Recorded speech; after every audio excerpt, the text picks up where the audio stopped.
Get comfortable. Close your eyes if you want. Tonight, we're going back further than the wars of Erathia.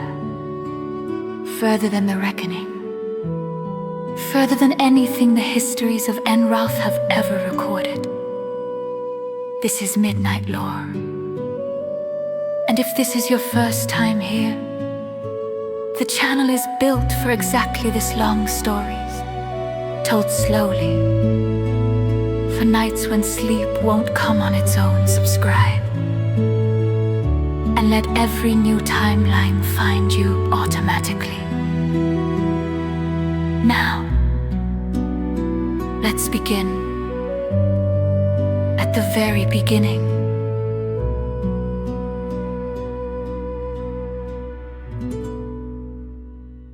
Get comfortable. Let everything slow down. This is a story that begins before history, before kingdoms and heroes and wars and dragons, before any of the things that make the world of might and magic feel like a world at all. It begins with something older than all of that, something so far back in the timeline that the people who eventually lived in this universe had no memory of it. Only fragments, myths, ruins left behind in places no one thought to look. It begins with the ancients.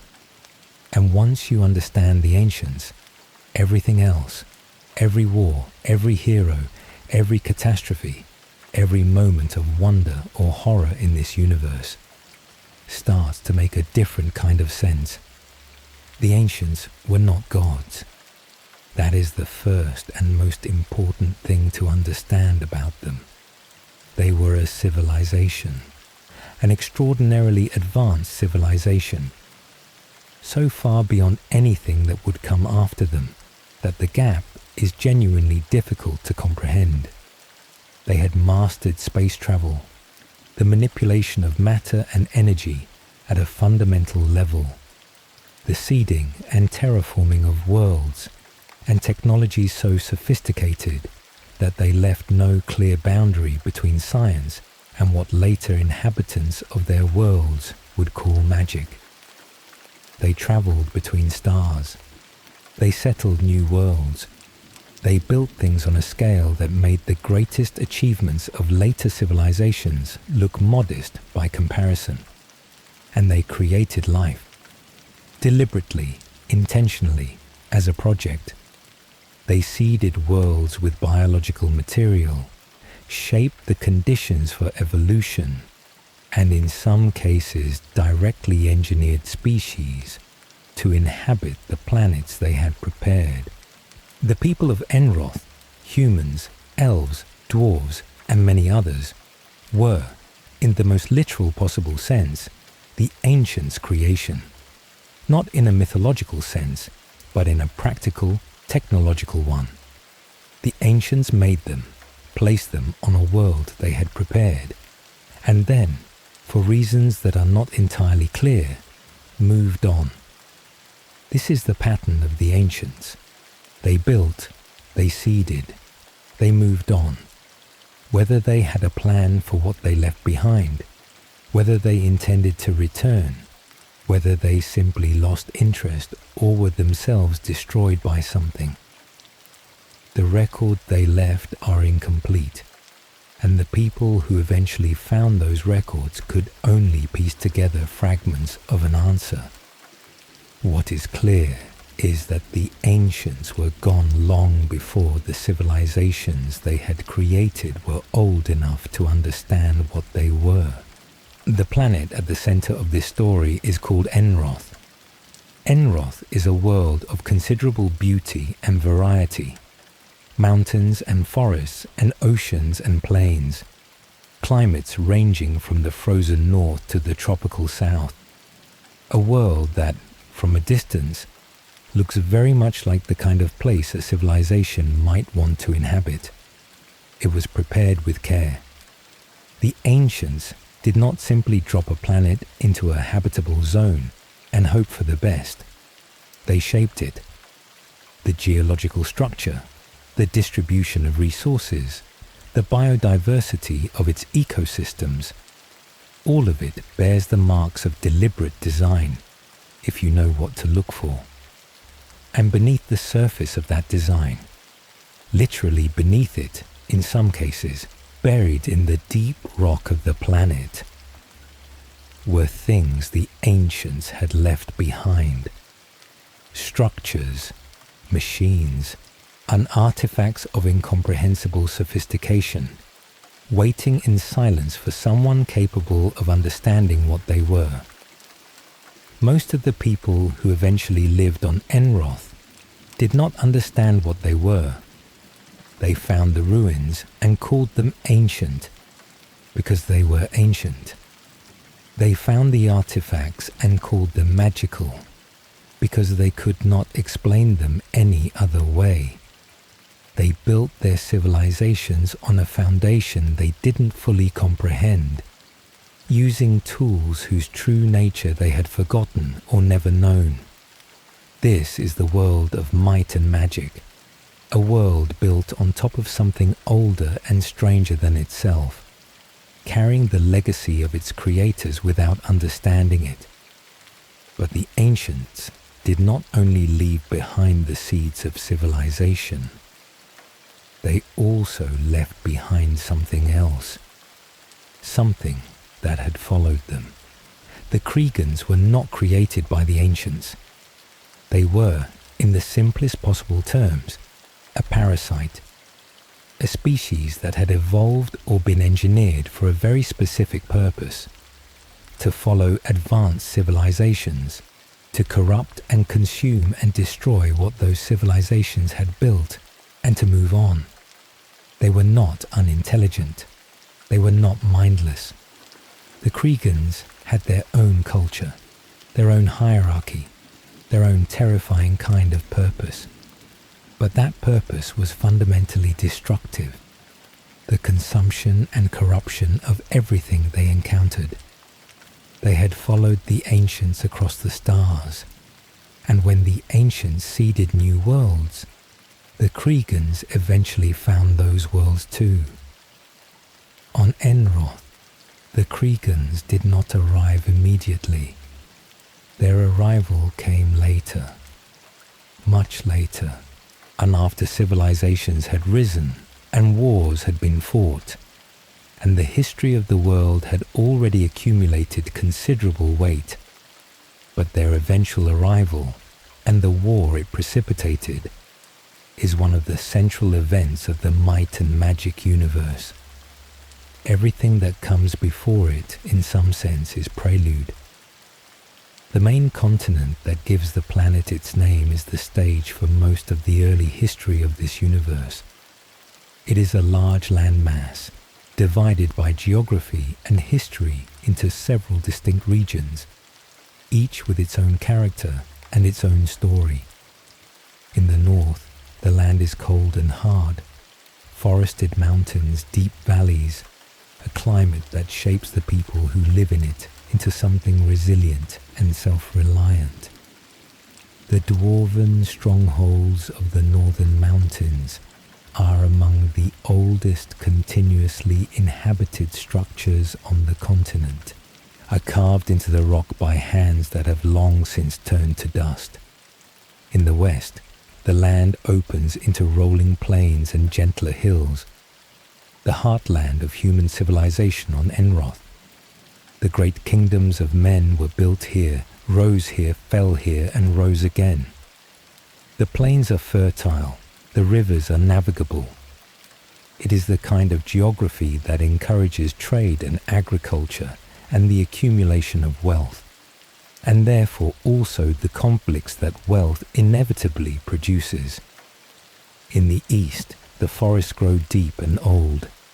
The elvish communities of Enroth built their homes here in the ancient trees, developing a civilization that valued continuity and memory and the long, slow accumulation of wisdom over the explosive growth and collapse of the human kingdoms to the west.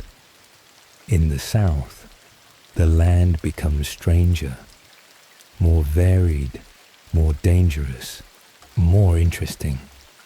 deserts and swamps and volcanic landscapes populated by creatures and civilizations that the comfortable kingdoms of the north and west tended to regard with a mixture of fear and contempt. And everywhere, in the deep places, the old mines, the forgotten ruins, the dungeons that gave their name to a whole category of heroic endeavor, the remnants of the ancients lay waiting. One of the defining features of the world of Enroth is that magic is real. Not metaphorically real, not symbolically real, actually physically, practically real. It is a force that can be studied and learned and wielded by those with the aptitude and the training. But what is magic in this universe?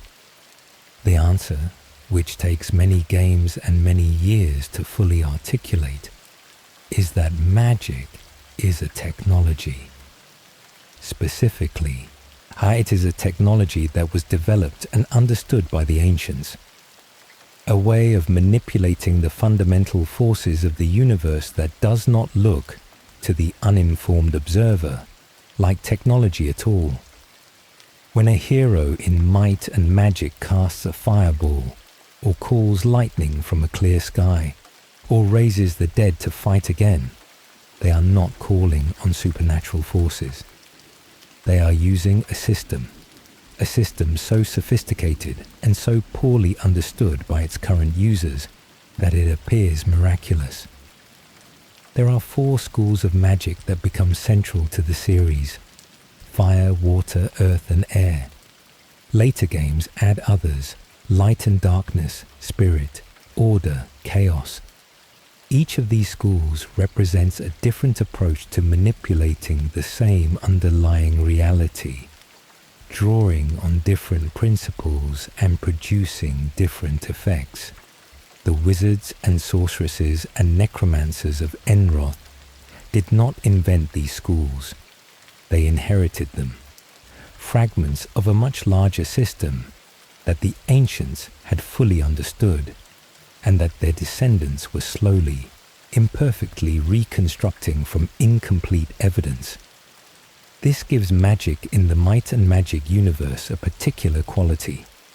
It is powerful and wondrous, but it is also fundamentally derivative, a pale reflection of something greater that has been lost.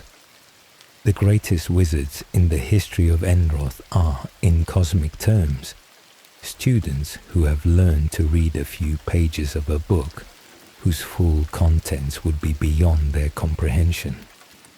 In the long centuries before the events of the games begin, civilizations rose and fell on Enroth in the usual way, through the combination of geographic advantage, agricultural surplus, a political organization, and conflict.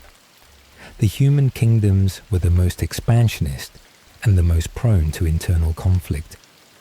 They built cities, established trade routes, fought wars over land and resources and succession, and developed the complex political structures, feudalism, monarchy, the whole apparatus of medieval governance that would characterize the might and magic world throughout most of its history.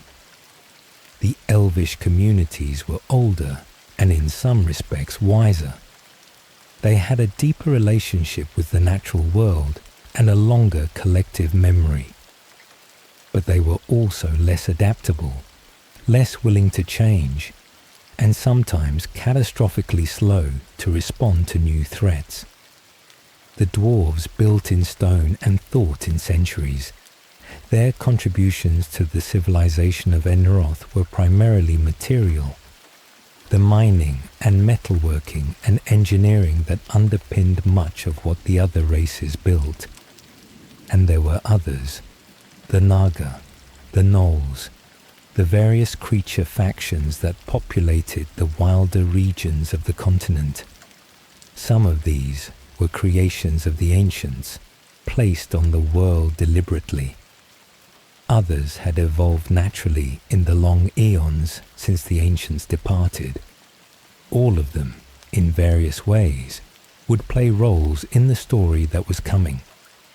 The world of might and magic is, in its bones, a world of heroes.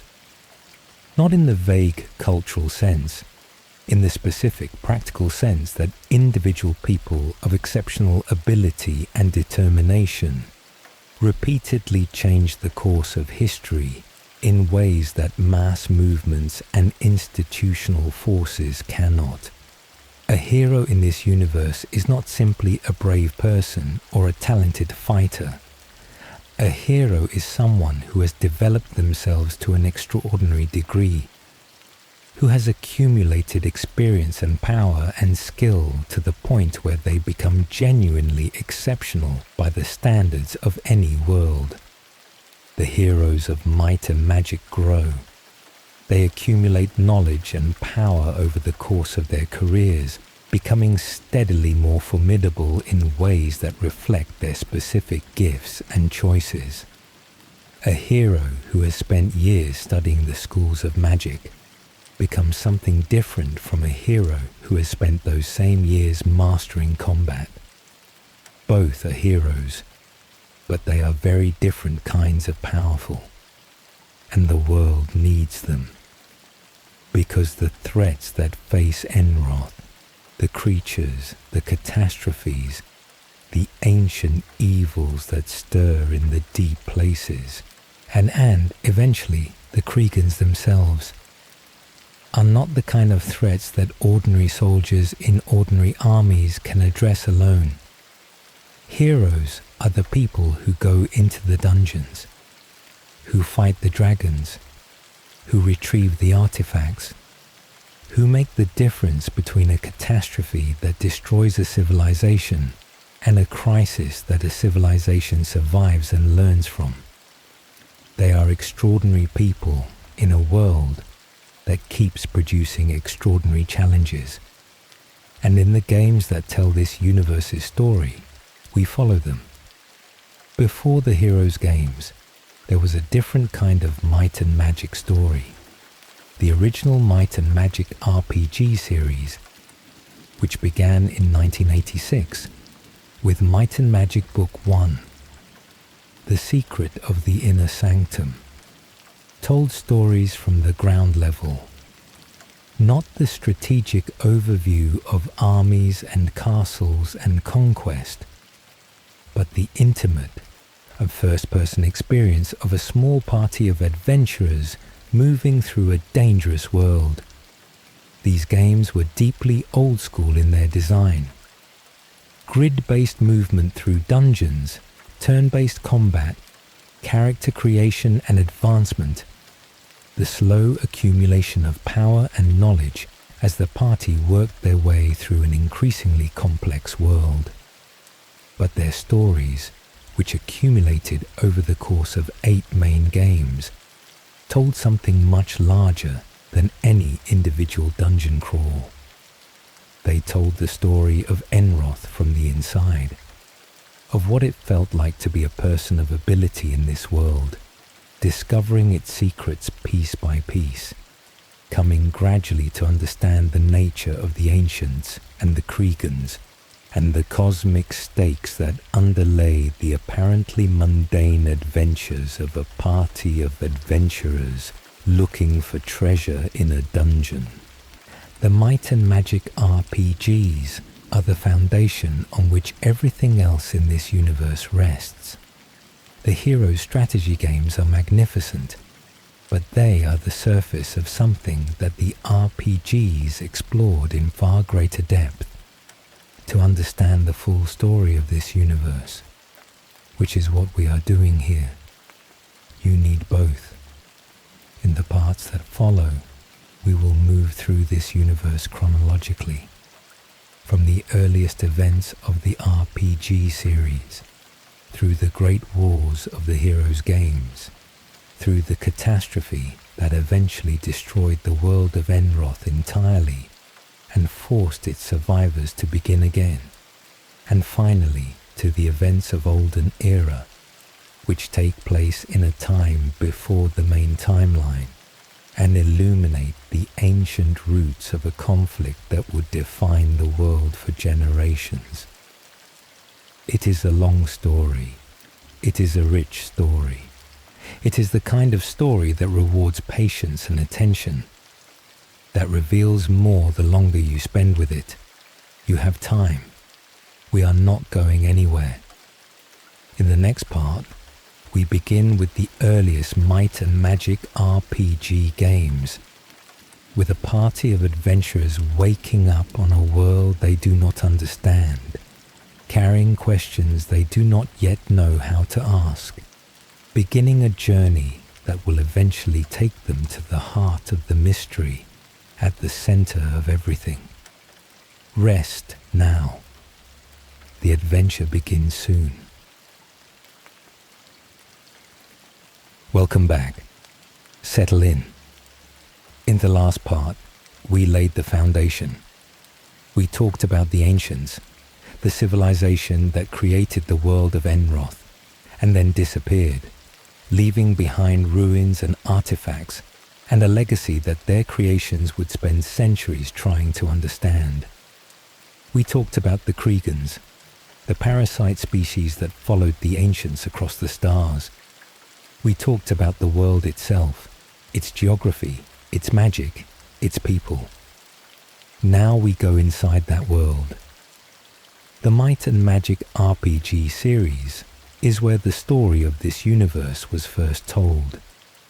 8 games, spanning from 1986 to 2000, each one adding new pieces to a puzzle that took the entire series to complete.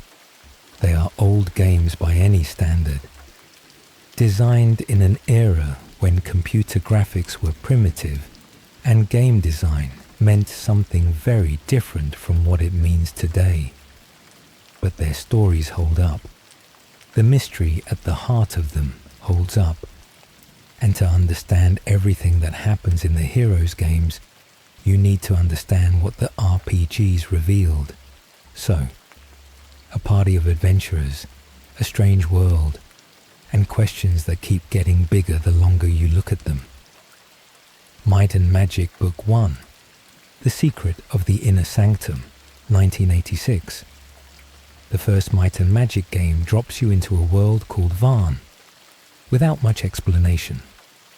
VIII stands for Vehicular Astral Renexus. You do not know this when you start the game. You know almost nothing when you start the game. You have a party of adventurers, knights, wizards, clerics, robbers, the classic archetypes of the genre, and a world to explore. The world of VIII is strange, in ways that become more apparent the longer you explore it. It has the surface features of a fantasy world, castles and dungeons and monsters and magic. But it also has things that don't quite fit that framework. Technological artifacts, references to things that seem out of place. A sense, building slowly as you explore, that the world you are in is not entirely what it appears to be. The central mystery of the first game is the Inner Sanctum, a location of great power and significance, guarded and hidden, containing something that the various factions of VIII have been seeking for their own purposes.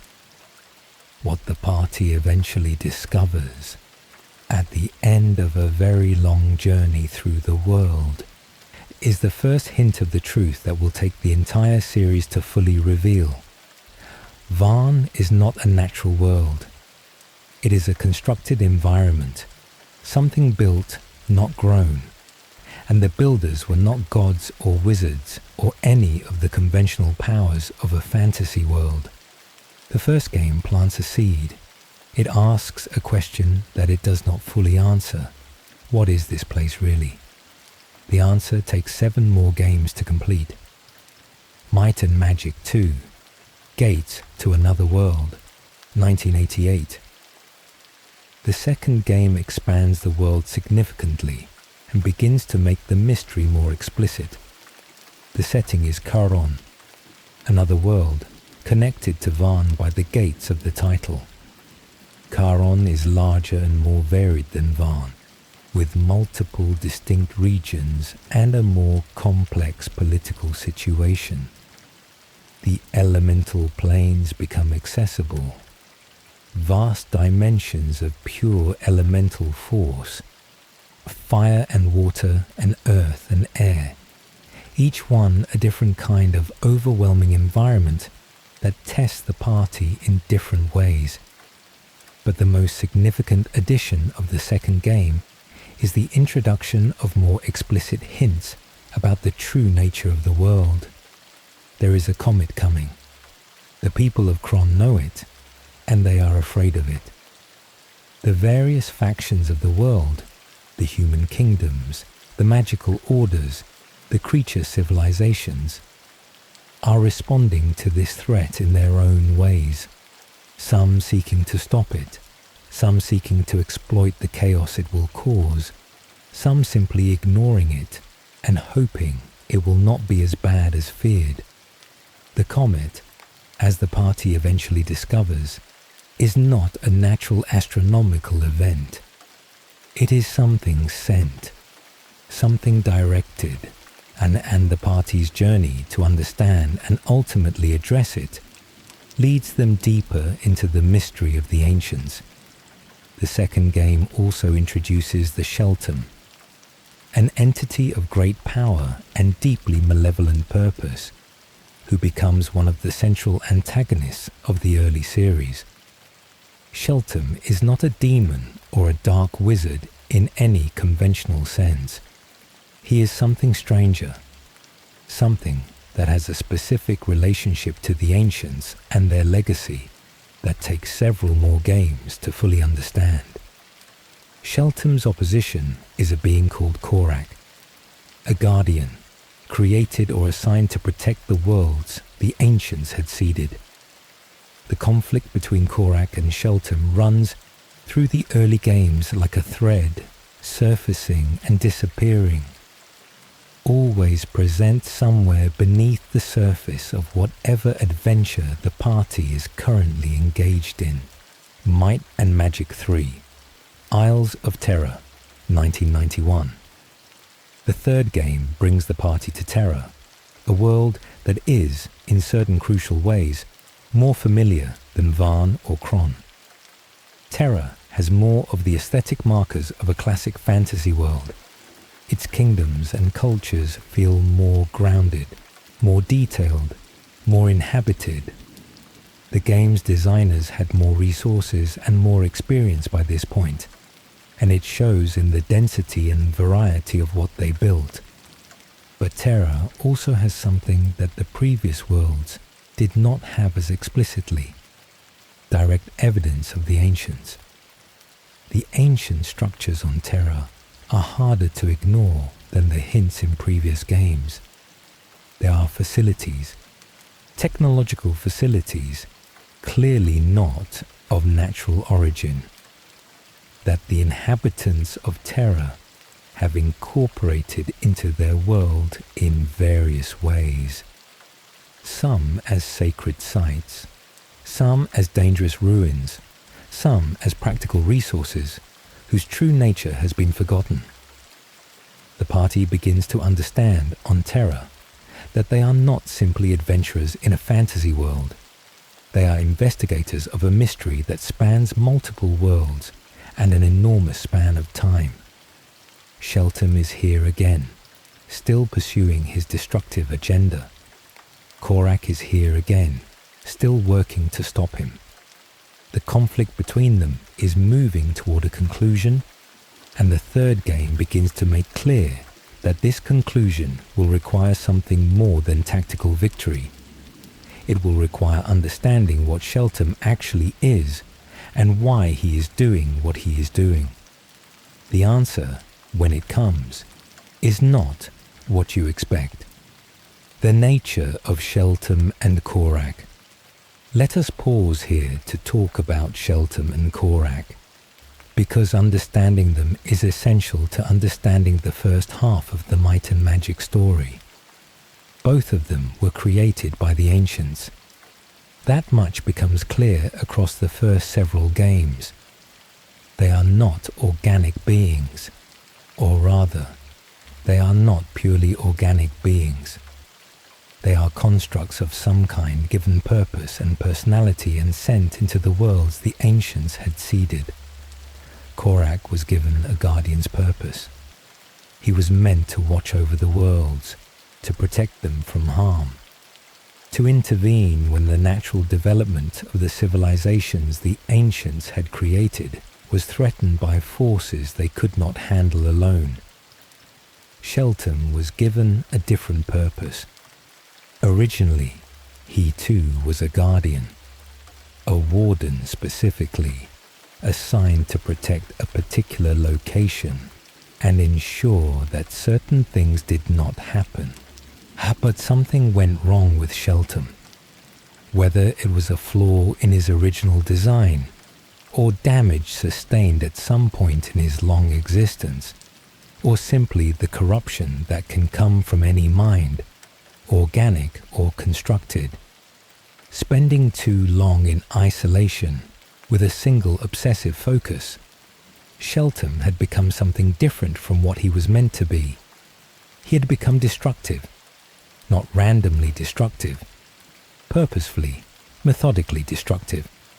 He was directing comets at inhabited worlds. He was manipulating the powerful factions of those worlds into conflicts that would damage or destroy them. He had a goal, and that goal appeared to be the elimination of the civilizations the ancients had created. Why?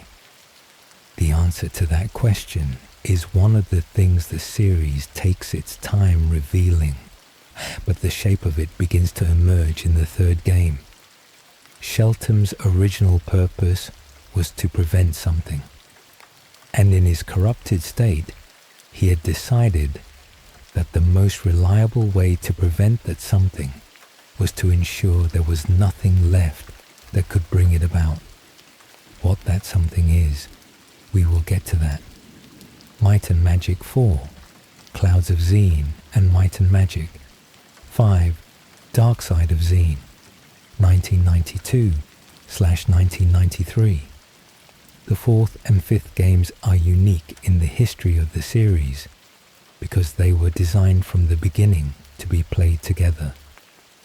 Clouds of Zine and Dark Side of Zine are two halves of a single world, the world of Zine, with one game taking place on the upper surface and one on the lower, and the two halves connecting when played simultaneously to form a complete experience called World of Zine.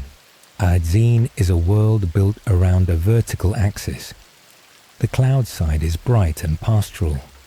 The upper world, where the sun shines, and the landscape has the cheerful quality of a classic fantasy setting.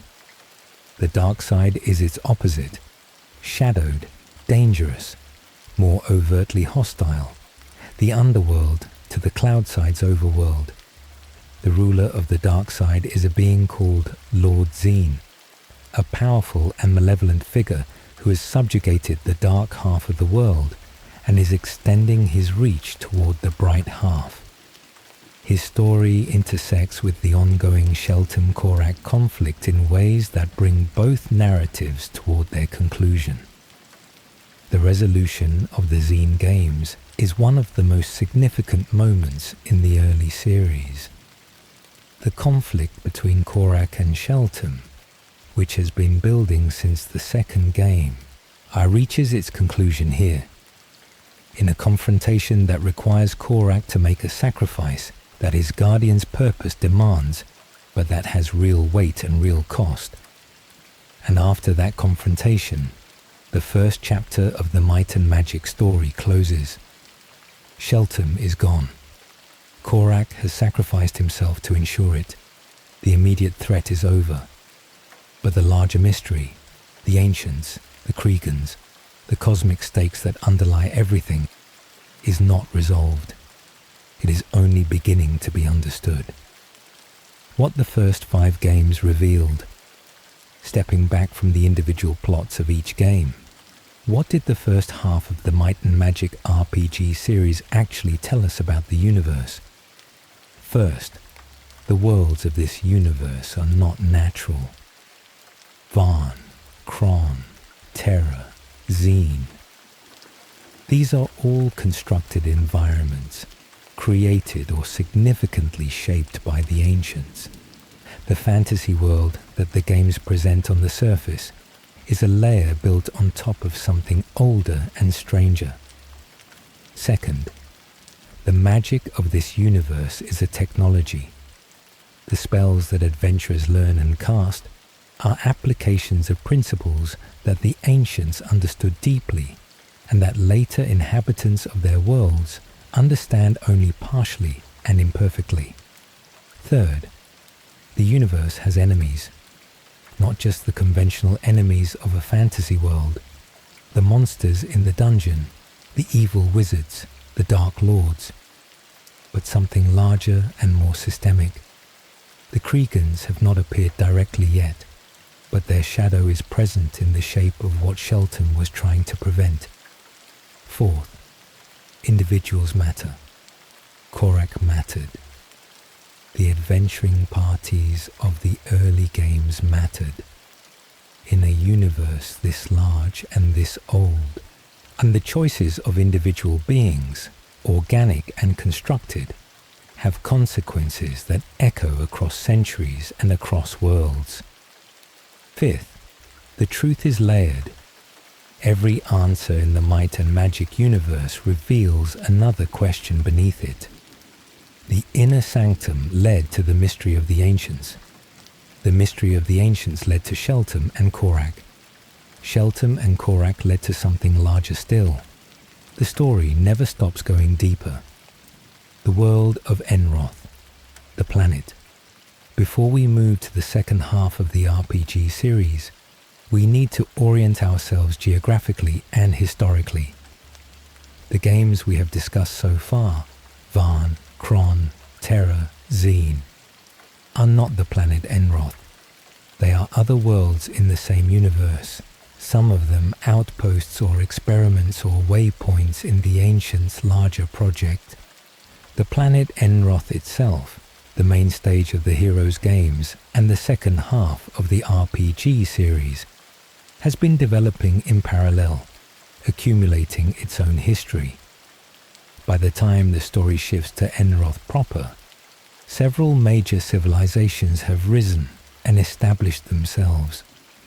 The human kingdoms of the Enroth continent have gone through multiple cycles of rise and conflict and reconstruction. The Erathian human kingdom in particular has become one of the dominant political forces in the world. Large, organized, militarily capable, culturally sophisticated. The Elves of Avli maintain their ancient forest to the east of Erathia, in a relationship with their human neighbors that alternates between uneasy alliance and open conflict, depending on the political currents of the moment. The necromancers of Deja occupy the cold lands to the northeast, a power that other kingdoms regard with a mixture of fear and contempt. Built around the practice of death magic and the reanimation of the dead. The wizards of Brakada command the desert regions of the south, their tower cities rising from the sand in testament to the power of organized magical scholarship. And in the wilderness, in the deep forests and the mountains and the places between kingdoms, the creature civilizations, dungeon lords in their underground realms, stronghold barbarians on the open plains, fortress warlords and rampart defenders. This is the world that the Heroes games will explore in detail. And it is in this world that the second half of the RPG series, Might and Magic 6, 7, and 8, will play out the endgame of everything the ancients left behind. The Kreegan threat approaches. In the long history of Enroth, the Kreegans have been present but peripheral. There are Kreegan outposts in the world, places where they have established themselves, usually in the most hostile and remote regions, but they have not yet moved in force. That is about to change. The events of the second half of the RPG series, which we will cover in full in a later part, center on a Kreegan invasion of Enroth. The Kreegans, having established themselves on the continent of Antagarich, begin to move against the human kingdoms and the other civilizations of the world with the same destructive purpose that defines everything they do. This invasion, its causes, its course, and its ultimately incomplete resolution is one of the most significant events in the history of the Might and Magic universe. It shapes everything that comes after. The heroes who rise to resist it become legends. The kingdoms that survive it are permanently changed. The world that emerges from it is different from the world that went in. But we are getting ahead of ourselves.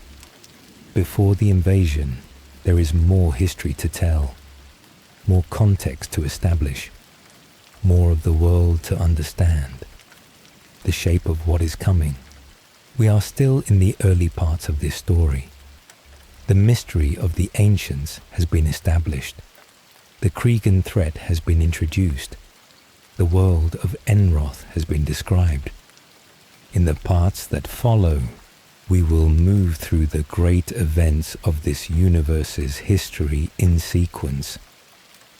The wars of the heroes' games, had the Kreegan invasion, the catastrophes that changed the shape of the world, and the long aftermath that leads eventually to the events of Olden Era. Each part will add new pieces to the picture. Each part will reveal things that earlier parts could only hint at. The story of the Might and Magic universe is designed to be understood in layers, and we are only beginning to peel them back. Welcome back. Get comfortable. Let your breathing slow.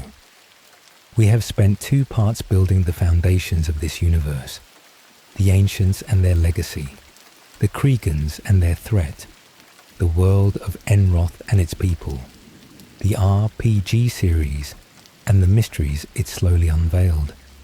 Now we shift perspective.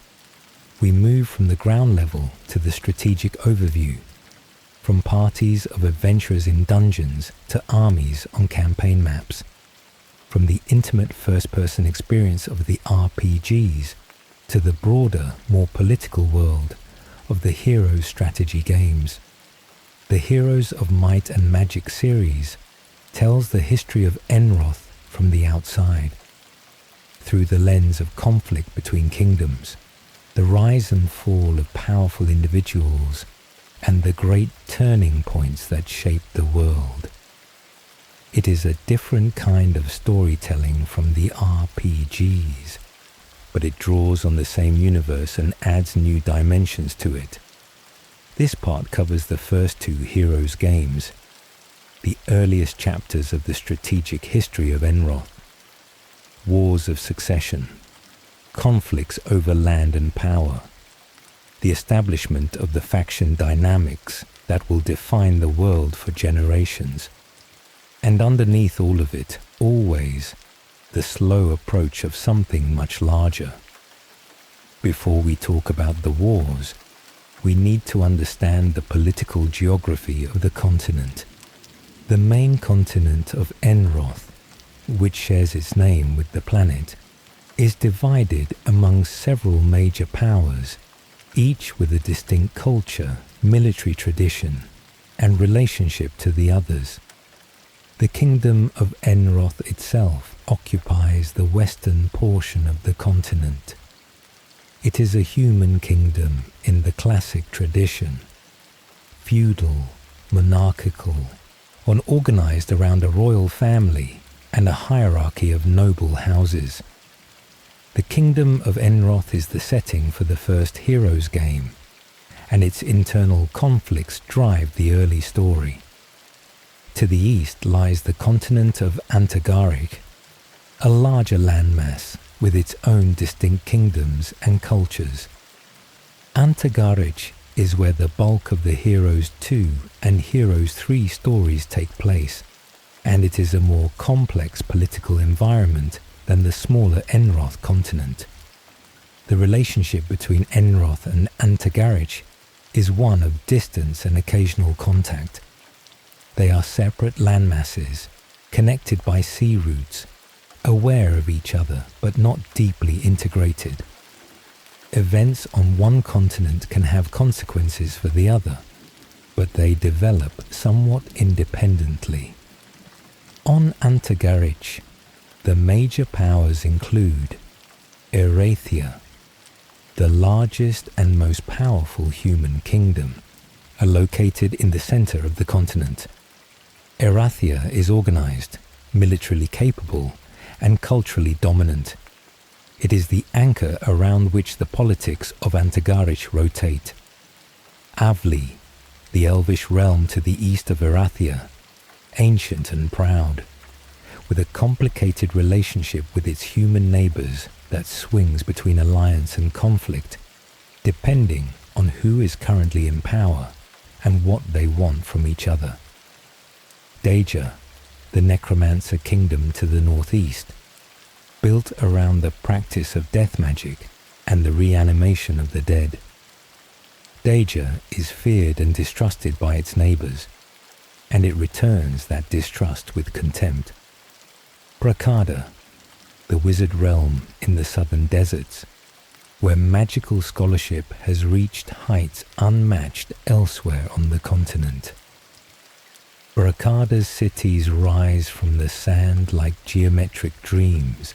In Kreegan, the barbarian lands to the northwest, where the stronghold tradition of direct martial power holds sway. Kreegan's relationship with the more settled kingdoms is adversarial almost by definition, and the dungeon realm, underground, spreading beneath the feet of the surface civilizations in ways that most of them prefer not to think about too carefully. These powers, and the tensions between them, are the engine that drives the Heroes games. Heroes of Might and Magic 1, a strategic quest, 1995. The first Heroes game tells a story of succession and civil war on the western continent of Enroth. King Morglin Ironfist is dead. He died without a clear heir, or rather, with several heirs whose claims conflict with each other, each backed by different factions and different armies. The result is the classic medieval situation: a throne that everyone wants and no one can simply claim without defeating everyone else who wants it. The 4 campaigns of the first game represent 4 different claimants, 4 different factions, with 4 different strategic approaches to the problem of winning a civil war. There are the Knights, the traditional human faction, disciplined and organized, drawing on the deep reserves of the kingdom's military tradition. There are the Sorceresses, the magic users, more fragile than the Knights, but capable of devastating battlefield interventions. There are the Barbarians, raw martial power, overwhelming in direct combat, but less sophisticated in strategy. And there are the Warlocks, the dark magic users, with access to powerful creatures and dangerous spells. Each faction has its own way of fighting and its own way of thinking about the conflict. The game presents the war from all 4 perspectives, allowing the player to experience what the same events look like from different sides. The story that emerges is not particularly complex by the standards of what the series will eventually tell. It is a succession war, the kind of conflict that medieval history is full of. Claimants fighting for a throne, alliances forming and breaking, campaigns across a map that grows more contested with every turn. But it establishes something important. The world of Enroth is a world of genuine conflict, not cosmic conflict, not ancient mysteries. Those are present in the background always. But the ordinary human conflict of people fighting for power and territory and survival. The heroes' games are grounded in that reality, even when they are dealing with things much larger than any succession war. The canonical winner of the first game is Lord Slayer, a barbarian hero who unifies the continent through direct military conquest. This victory and its aftermath set the stage for what comes next. The Ironfist dynasty. The resolution of the first game establishes the Ironfist dynasty as the ruling power of Enroth. The name Ironfist, which carries echoes of the dead king whose succession triggered the war, becomes attached to the family that emerges from the conflict as victors.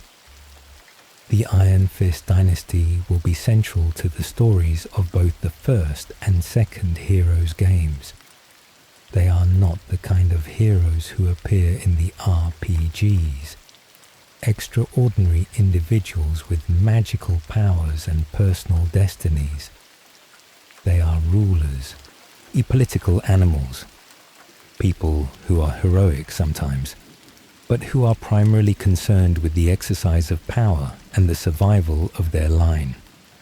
Morglin Ironfist II, the heir of the original dynasty, is the protagonist of the second game's major campaign. His story is one of invasion, loss, and the long, difficult work of reclaiming what has been taken. Heroes of Might and Magic 2. The Succession Wars, 1996. The second game is where the Heroes series begins to find its full voice. The story of Heroes 2 takes place on the continent of Antagarich, in the aftermath of King Roland Ironfist's departure to address a crisis on the western continent. In his absence, his brother Archibald, ambitious, calculating, willing to do whatever is necessary to achieve his goals, seizes the opportunity. Archibald Ironfist is one of the most interesting figures in the early Heroes games. He is not a simple villain. He is a man who believes genuinely that he would be a better ruler than his brother, that the kingdom would be better served under his leadership than under Roland's. He may even be right in certain narrow respects. He is intelligent, administratively capable, and strategic in his thinking. But he is also willing to lie, manipulate, and kill to get what he wants. He frames his brother for crimes Roland did not commit. He arranges for Roland to be imprisoned. He takes the throne in Roland's absence and begins ruling in ways that consolidate his own power at the expense of the kingdom's long-term health. The conflict between Roland and Archibald drives the second game's narrative, and two campaigns, one for each brother, tell the story from both sides, allowing the player to experience the same war from opposing perspectives. This is one of the things the Heroes series does consistently well. It refuses to present its conflicts as simple struggles between good and evil. Both sides have reasons. Both sides have people doing things they believe are justified. The question is not which side is righteous, but which side will prevail, and what kind of world their victory will create. The factions of Heroes 2. The second game expands the faction system significantly, introducing 6 factions that will become the template for the series going forward. The Knight faction represents the human military tradition at its most organized and disciplined. Knights are reliable, predictable, and capable of sustaining long campaigns. Their armies are not the most individually powerful, but they are consistent and well supported. The sorceress faction brings magic to the battlefield in ways that the knights cannot match.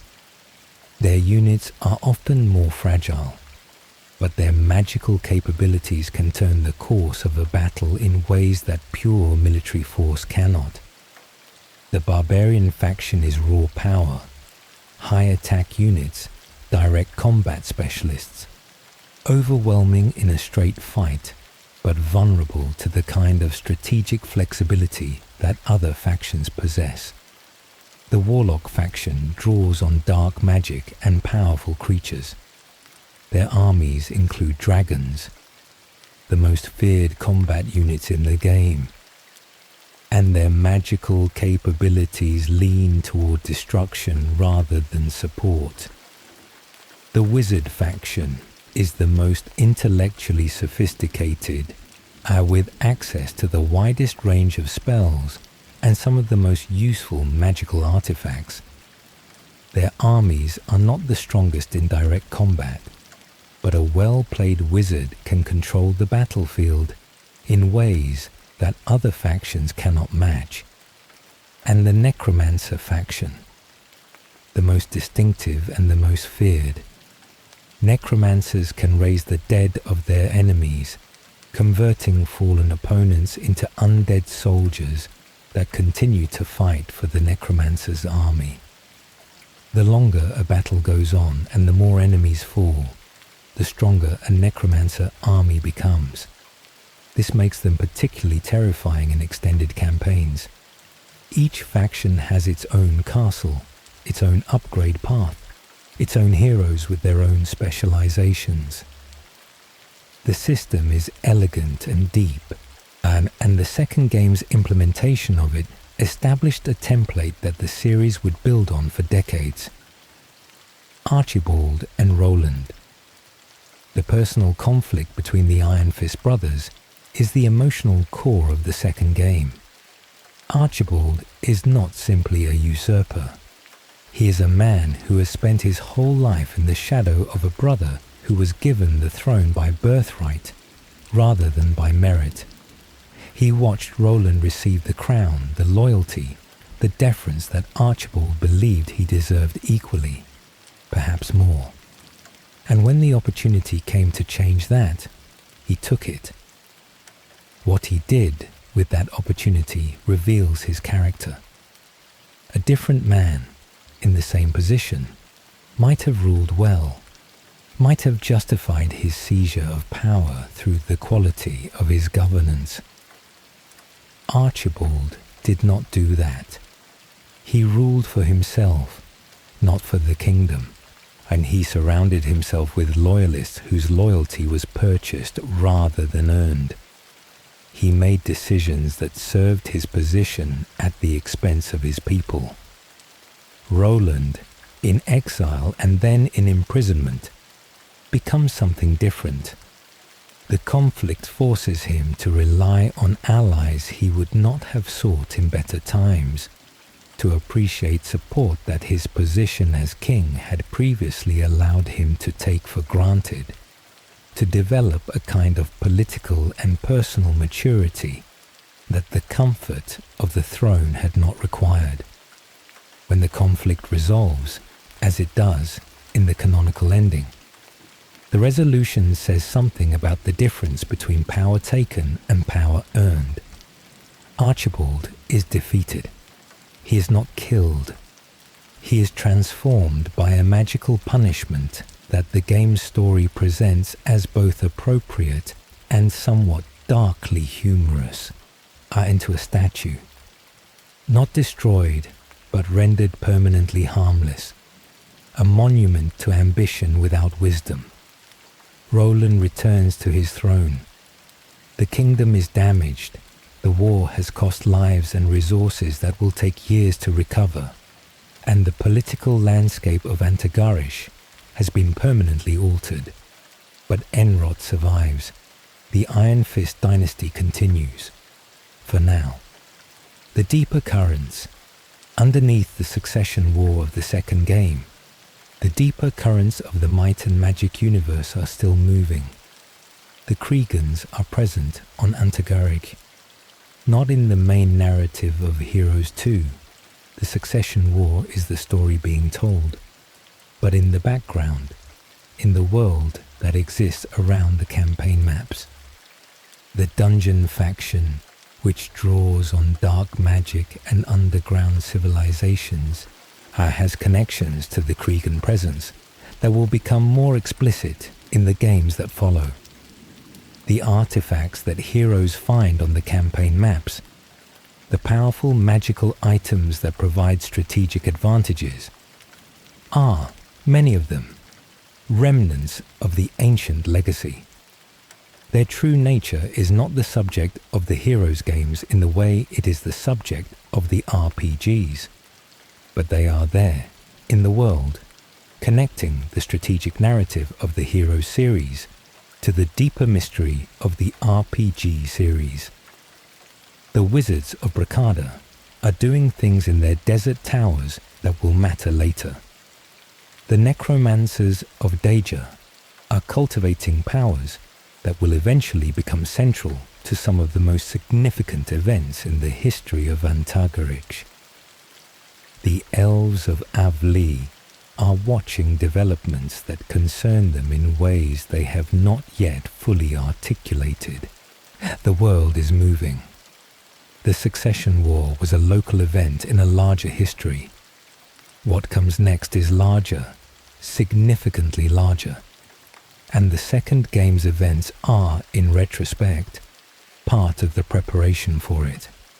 What Heroes 1 and 2 established the first two Heroes games did several things for the might and magic universe that cannot be undone. They established Enroth and Antagarich as real places, not just maps to be conquered, but worlds with history and character and the weight of accumulated events. They established the faction dynamics that would define the series. The specific tensions between knights and necromancers, between wizards and barbarians, between the surface world and what moves beneath it. And they introduced the Ironfist dynasty as a lens through which the history of the western part of this universe could be understood. The Ironfists are not the only important family in might and magic, not by a long distance, but they are the anchor of the early strategic narrative. And they established the tone of the Heroes games, grand strategy grounded in human drama, cosmic stakes approached through the lens of political and military conflict, a world that is large and complicated and does not resolve into simple moral clarity. In the next part, we come to the game that most people who love this series think of first when they hear the words Heroes of Might and Magic. Heroes 3, the restoration of Erathia, the game that defined a generation of strategy gaming and told, in its campaigns and its world building, and one of the richest stories the series has produced. It begins with a queen returning to a kingdom in ruins, and it ends with the world changed in ways that nobody expected. Rest now. The best part is coming. Welcome back. Let the world outside go quiet. This part is about the game that most people think of when they hear the words Heroes of Might and Magic. Heroes 3, the restoration of Erathia, released in 1999. The game that defined a generation of strategy gaming, that people still return to decades later, that has never quite been matched by anything that came after it, in terms of the sheer density and richness of what it built. It is also, in terms of the might and magic universe, one of the most significant single chapters in the entire history of this world. The events it depicts, the death of a king, the invasion of a kingdom, The wars that follow, the revelations that accumulate, change the shape of Antagarich permanently. What exists after Heroes 3 is different from what existed before it in ways that cannot be undone. We begin where the game begins, with a queen on a ship, returning to a home she has been away from too long, not yet knowing what she will find when she arrives.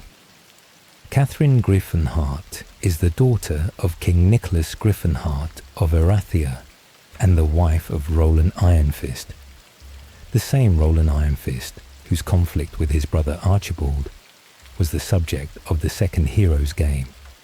She is, by any reasonable measure, one of the most capable rulers in the history of Antagarich. She is a diplomat and a strategist and a warrior, someone who has spent years navigating the complicated political landscape of a continent full of competing powers, who has learned through experience the difference between the kind of strength that intimidates and the kind that endures. When Heroes 3 begins, Catherine has been living on the western continent of Enroth, at her husband Roland's court. She has been away from Erathia for years, managing her marriage, her role in Roland's kingdom, the complicated business of being both a queen consort in one kingdom and the heir apparent to another. And then the message arrives. Her father is dead. King Nicholas Gryphonheart is dead under circumstances that are not entirely clear. He died suddenly, and in the aftermath of his death, Erathia collapsed with a speed that suggests the collapse had been prepared in advance. The kingdom has been invaded from multiple directions simultaneously. The necromancers of Deja attacked from the northeast, raising Nicholas's fallen soldiers as undead and using them to push deep into Erathian territory. The dungeon lords attacked from below, emerging from the underground passages that honeycomb the rock beneath the surface kingdoms. The barbarian forces of Kreegan pushed in from the northwest.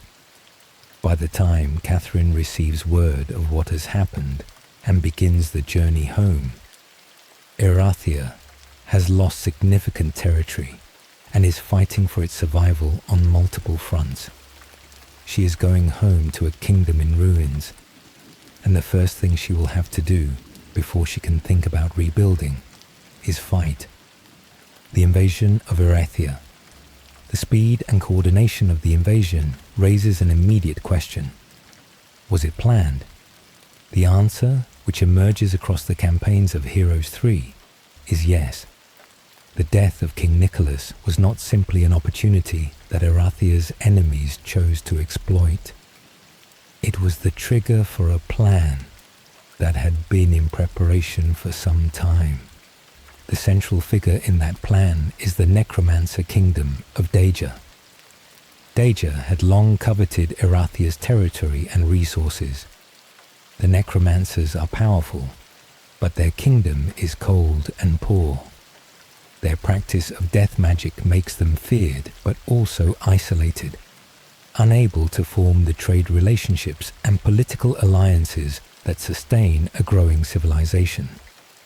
They looked at Erathia, rich, centrally located, with fertile lands and developed infrastructure, and they wanted it, but they could not simply invade.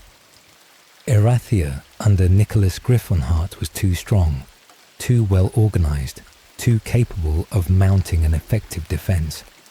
Any direct assault would have been repelled.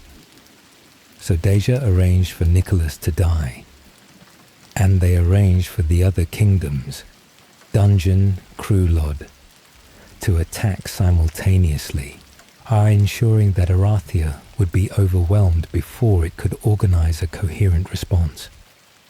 The details of how Nicholas was killed and who specifically carried out the act are part of the larger story of Heroes 3. they involve the undead, which makes sense given that the necromancers were behind it, and they involve a particular kind of dark magic that has implications beyond the immediate political situation. Nicholas Gryphonheart was not simply killed.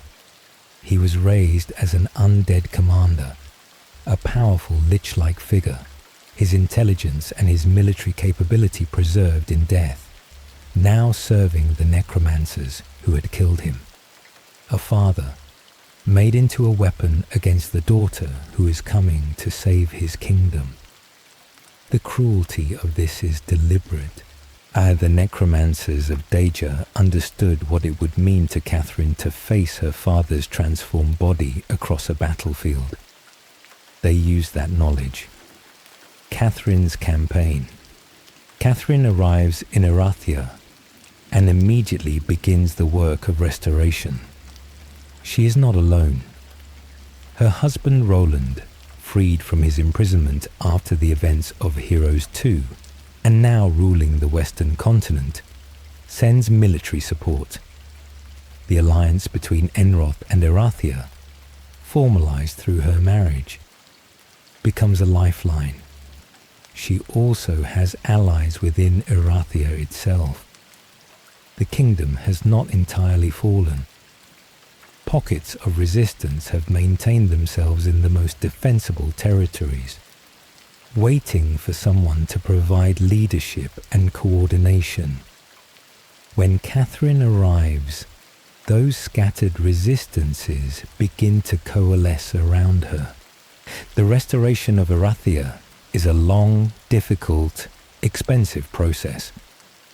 Territory reclaimed from the dungeon lords. Battles fought against Deja's undead armies on multiple fronts simultaneously. Negotiations with the elves of Avlee, who have their own claims on some of the disputed territory, and whose cooperation is essential but not guaranteed. Catherine is good at this. She is patient when patience is required and decisive when the moment demands decision.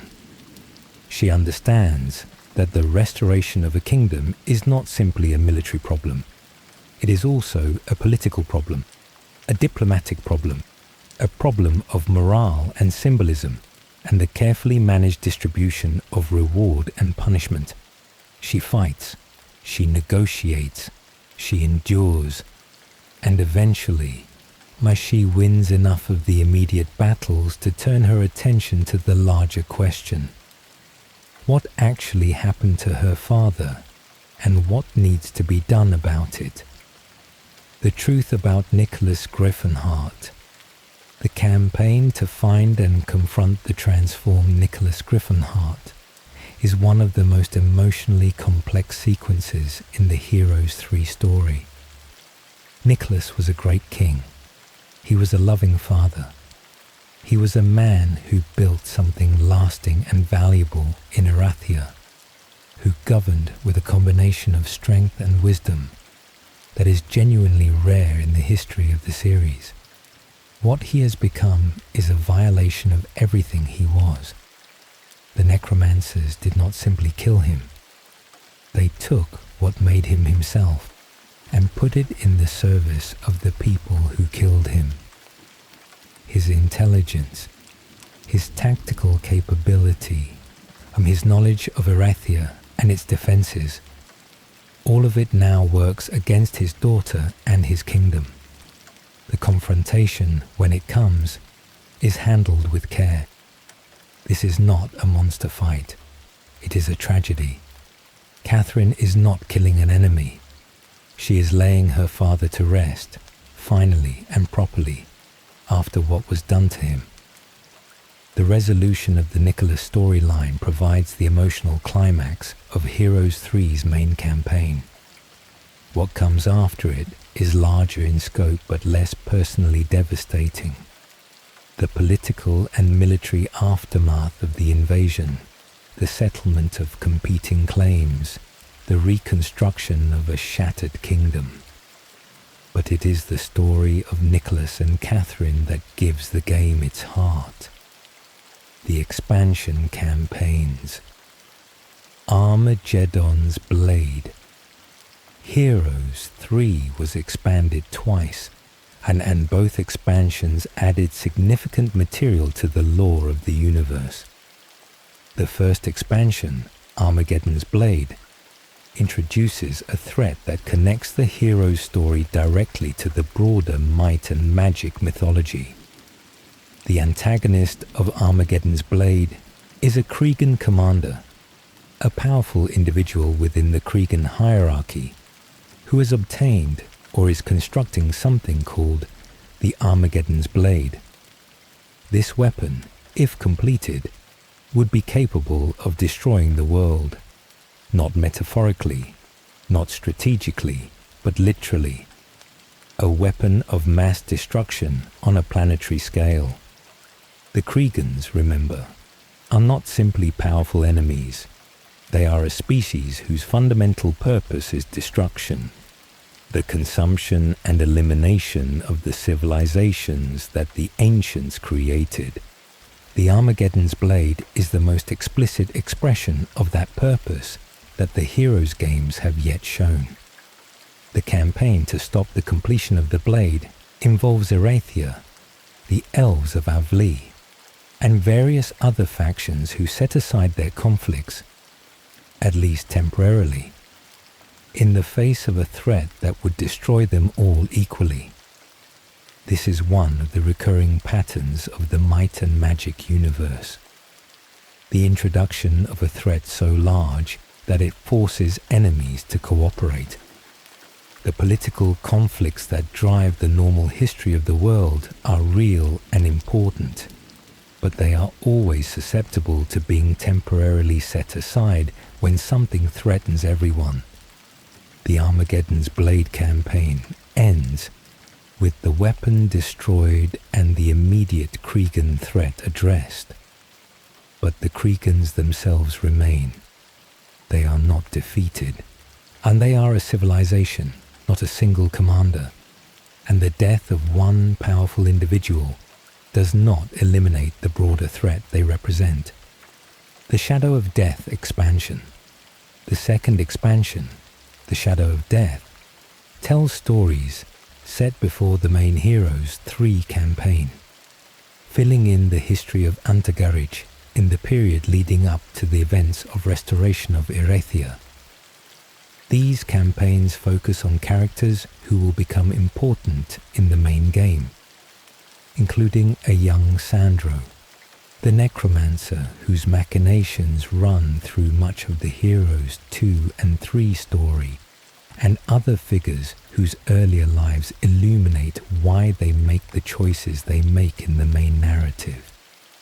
The Shadow of Death also develops the lore of the dungeon faction and the underground civilizations more fully than the main game did. Had the relationship between the surface world and the underground, between the kingdoms of light and the realms of darkness below them, is one of the consistent themes of the Heroes series, and this expansion gives it more texture and complexity. What emerges from both expansions, taken together with the main game, is a picture of Antagarich as a world in which the ordinary political and military conflicts of its surface kingdoms are constantly underlaid by deeper currents. The Kreegan presence, the ancient legacy, the ongoing competition between the forces of life and death that the Necromancer faction represents in its most organized form. The 8 factions of heroes, 3 heroes, 3 expanded the faction system to 8, and these 8 factions became the definitive expression of the heroes' formula. Castle, the Knights, now more fully developed, representing the organized human military tradition at its most disciplined and its most honorable. Rampart, the nature factions, the elves and centaurs and dwarves, representing the wild and ancient places of Antagarich. Tower, the wizards, elevated into a full faction with their own castle architecture, and their own approach to the battlefield. Inferno, the Kreegan faction, fire and demons, and the raw, destructive power of a civilization whose purpose is consumption. Playing Inferno in Heroes 3 is playing the enemy, and the game makes you feel it. Necropolis, the necromancers at their most fully realized, with the full depth of their death magic and their ability to grow their armies from the fallen of their enemies. Dungeon, the underground lords, with their dark elves and their dragons and their access to magic that the surface civilizations regard with unease. Stronghold, the barbarians, direct and powerful, representing martial culture in its most unadorned form. Fortress, the swamp dwellers, a faction built around the hostile environments of Antagarich's wetlands, with creatures adapted to conditions that other armies struggle to operate in. Each of these 8 factions has its own castle, its own upgrade tree, its own heroes with their own skill sets, and its own relationship to the world and to the other factions. The balance between them, imperfect but remarkable given the complexity of the system, is part of what makes Heroes 3 a game that people are still playing more than 2 decades after its release. The legacy of Heroes 3. Heroes 3 did something that few strategy games have managed. It created a world that felt genuinely inhabited. The campaigns are not just strategic exercises. They are stories with characters who have histories and motivations and relationships that extend beyond the immediate conflict. The world map is not just a series of strategic puzzles. It is a landscape with texture and variety and the sense of accumulated history.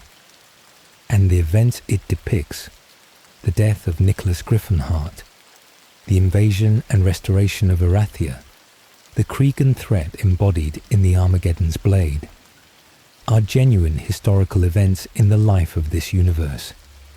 They happened. They changed things. The world after Heroes 3 is different from the world before it in ways that the games that follow acknowledge and build on. A Catherine Gryphonheart emerges from the game as one of the great figures of the might and magic universe.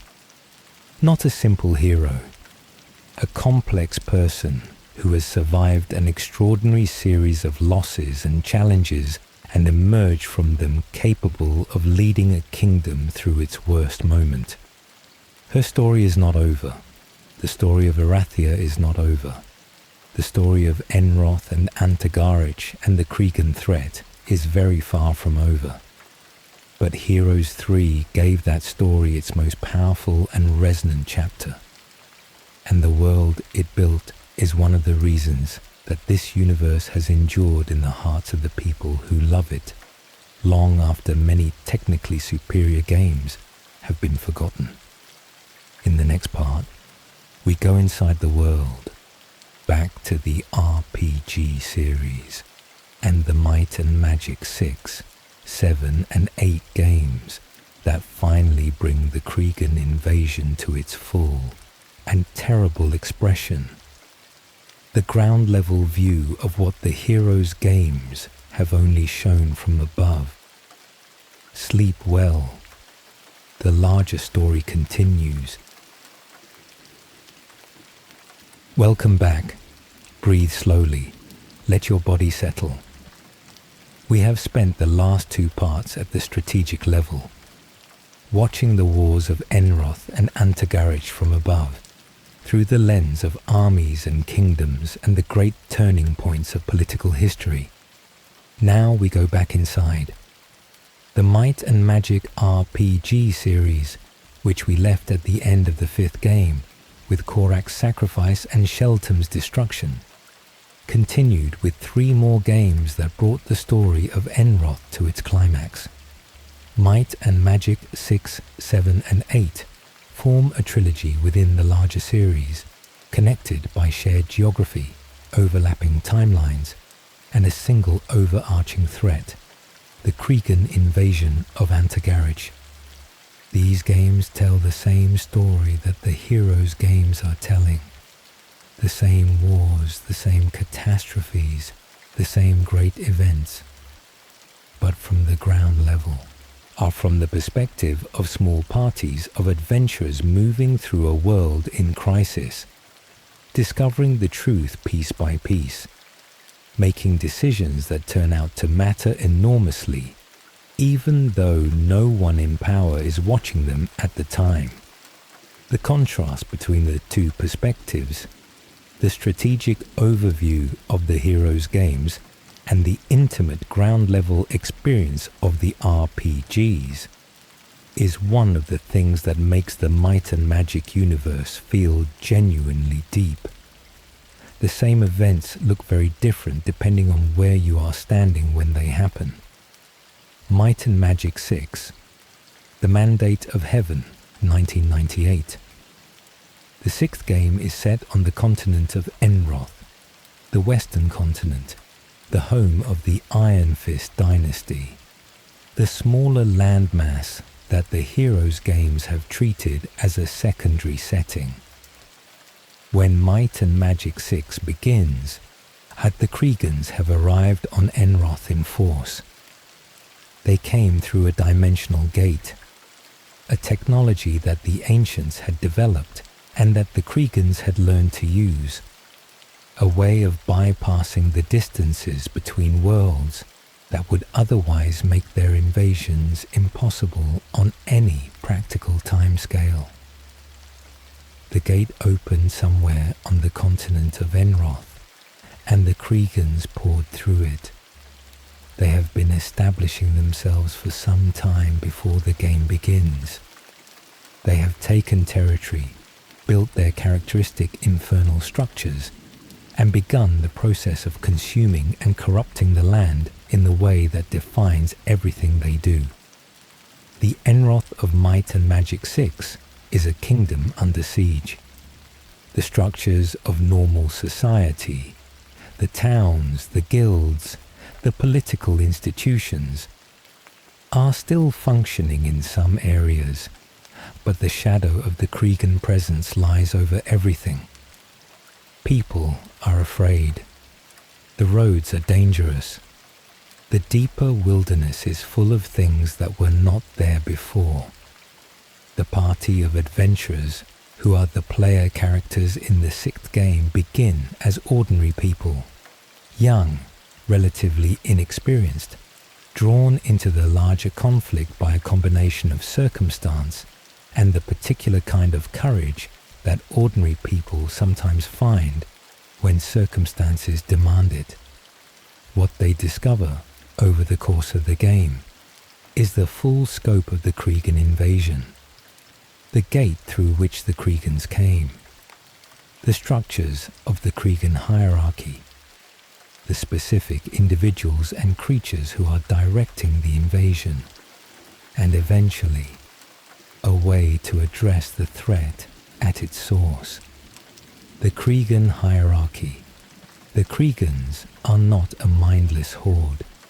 They have a civilization, dark, brutal, organized around the consumption and destruction of other civilizations, but a civilization nonetheless. At the top of the Kreegan hierarchy are the Lords, powerful entities whose intelligence and magical capability are formidable by any standard. They direct the broader strategy of the invasion, managing the deployment of forces and the exploitation of conquered territory. Below them are the various grades of Kreegan warriors and specialists, the familiar demons and devils and imps of fantasy tradition, here given a specific biological and cultural context. They are not supernatural creatures in any metaphysical sense. They are a species, Their fire and their darkness are natural properties of their biology and their technology. The Kreegan invasion of Enroth has specific commanders. The game names them and gives them individual characters.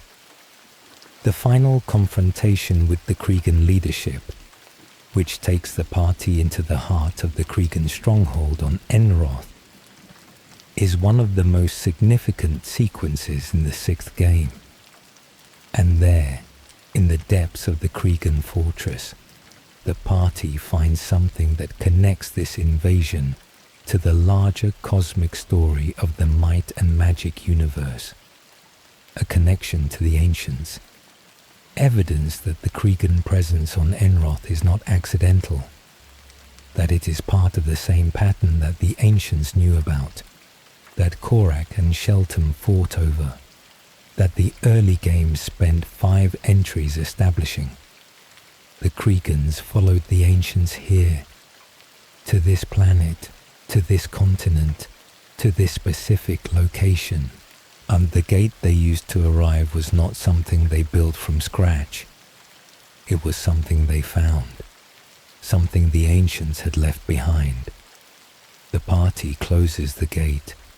The immediate Kreegan invasion of Enroth is addressed, but the Kreegans, who are already there, remain, and the larger invasion of Antagarich, which is what the Heroes games have been depicting, is not something that can be solved by closing a single portal.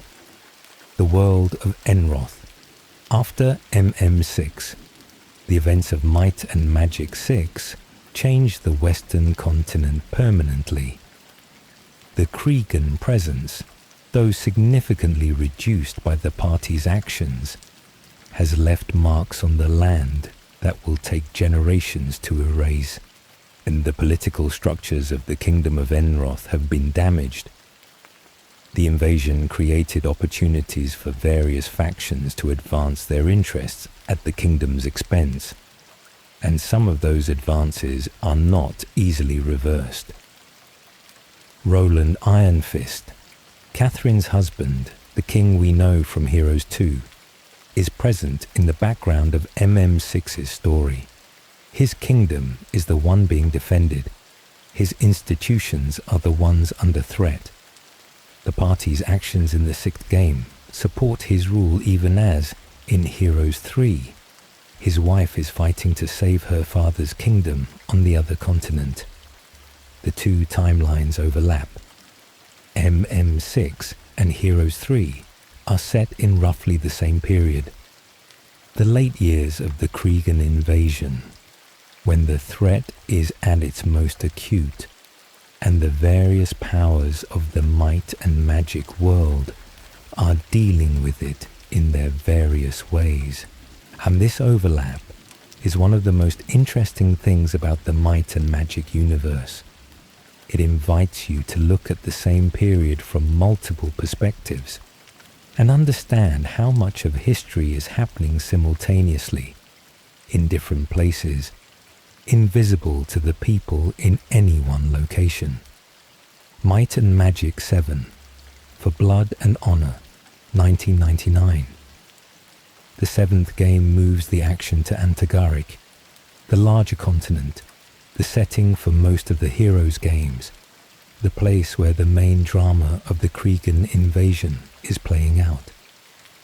MM7 is set in the period immediately following Heroes 3, a world that has just survived the events of the restoration of Erathia and is trying to figure out what comes next. The political landscape of Antagarich is unsettled.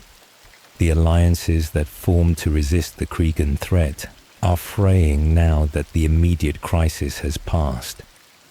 The old conflicts between Erathia and Avli, between the surface kingdoms and Deja, between the various factions competing for territory and influence, are reasserting themselves. The party in MM7 begins with a relatively simple premise: a scavenger hunt, a competition for a prize. a group of young adventurers competing with others for a castle and the resources that come with it. But the competition is a setup, the prize is a trap, and the party, in winning the contest, finds themselves drawn into a conflict that is much larger and much more dangerous than anything they signed up for. The central tension of MM7 is a choice, one of the most explicit alignment choices in the RPG series. The party must choose, at a critical juncture between two paths, the path of light and the path of dark. The light path aligns the party with the forces working to eliminate the Kreegan presence on Antagarich entirely, to drive them out, close their gates, break their power. This path has obvious moral clarity, but comes with its own costs and complications. The dark path aligns the party with forces that want to use the Kreegan presence rather than eliminate it, to harness the power of the darkness for their own purposes, to make accommodation with certain elements of the Kreegan hierarchy in exchange for advantages that the light path cannot provide. Neither path is simple. Neither path is without cost. The game makes you feel the weight of the choice and the consequences that follow from it. The light and dark paths. The light path in MM7 leads the party into deeper alliance with the forces of the surface kingdoms. Erathia, the wizards of Brakada, the elves of Avli. It leads to confrontation with the Kreegan strongholds on Antagarich, to the discovery of the specific mechanisms by which the Kreegan invasion has been sustained, and ultimately to an attempt to close the source of the problem at the cosmic level. The ritual that the light path culminates in is connected directly to the ancient legacy, to the technology that the ancients left behind, which the party has been accumulating knowledge of across the course of the game. The resolution of the light path uses ancient technology to do something that the Kreegans cannot prevent, because the technology predates them and their ability to counter it. The dark path leads somewhere different. It leads into the heart of the necromancer kingdom of Deja, and into an alliance with forces that the surface kingdoms would find deeply troubling. The specific goal of the dark path involves a ritual of a different kind, one that draws on the death magic that is Deja's specialty, and that has implications for the balance between life and death in Antagarich, that extend well beyond the immediate Kreegan problem. The canonical resolution of MM7 is the light path, but the game presents both paths with enough seriousness that neither feels like a wrong answer, only a different set of consequences. The truth about the ancients, deeper revelations. Might and Magic 7 is where the RPG series most directly addresses the full truth about the ancients and their relationship to everything that has happened on Enroth and Antagarich. The party in MM7 discovers, in ruins, in ancient records, in the testimony of beings who have been alive long enough to remember things that human history has forgotten, the following: the ancients seeded worlds deliberately. Enroth was one of many. The civilizations that arose on those worlds, including the humans and elves and dwarves of Antagarich, were part of a project, a long-term project whose ultimate purpose is not entirely clear, but which involved the development of specific capabilities in the civilizations that were created. The Kreegans were always part of this picture. The ancients knew about them. The conflict between civilization and Kreegan destruction was not an accident or a misfortune. It was, in some sense, a test. A pressure that the civilizations the ancients created were meant to encounter and either survive or fail. What happens to civilizations that survive the Kreegan pressure is the question that the late games in the series circle around without quite answering directly. The implication, never fully stated, is that survival changes something, that the civilizations that come through the Kreegan fire are different from what they were before in ways that the ancients valued or anticipated. This is the deepest level of the might and magic mythology. Not just a universe with gods and monsters and ancient secrets, but a universe with a design purpose. A cosmos that was built by someone for reasons that the people living in it are only beginning to understand. Might and Magic VIII, Day of the Destroyer, 2000. The 8th and final game in the original RPG series is set on the continent of Jadame, a landmass we have not yet visited, separate from both Enroth and Antagarich, with its own cultures and its own history. Jadame is significant for reasons that will become much more apparent when we reach the Olden Era section of this story. It is an older place in certain respects. The remnants of ancient civilizations are more visible there. The traces of the ancients' work are closer to the surface. And it is a place where the various creature factions that the might and magic universe has always kept in the background are more central, are more developed, more present as active participants in the story.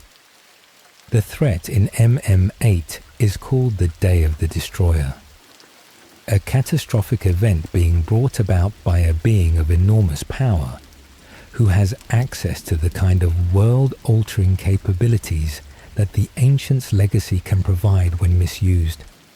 The 5 elemental lords, beings of pure elemental force, fire, water, earth, air, and spirit, are being gathered and used as components in a ritual that would cause devastation on a continental scale.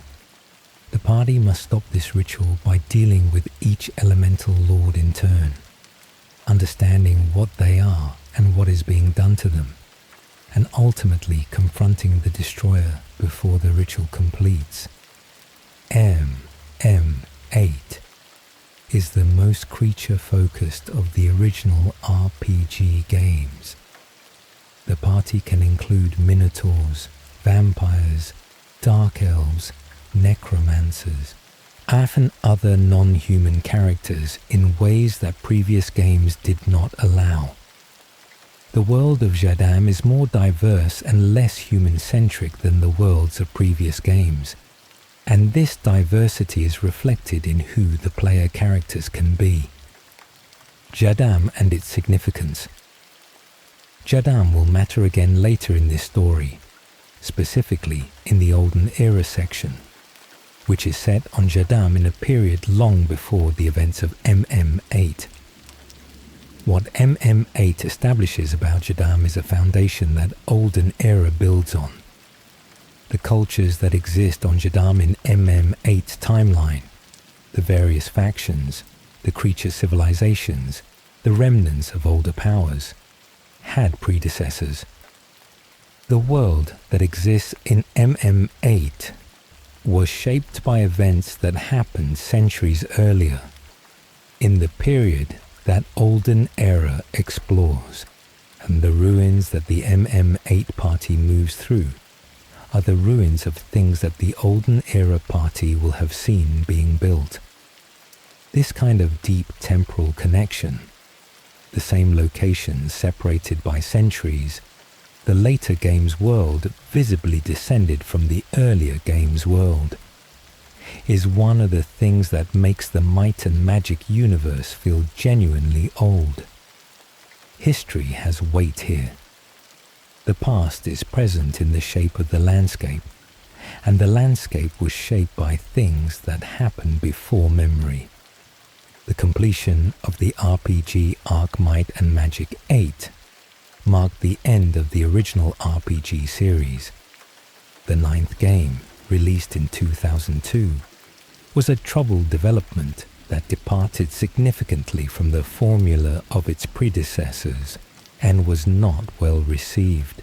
But the 8 games that preceded it, from the first game's mysterious Vaan to the 8th game's elemental crisis on Jadame, told a complete story.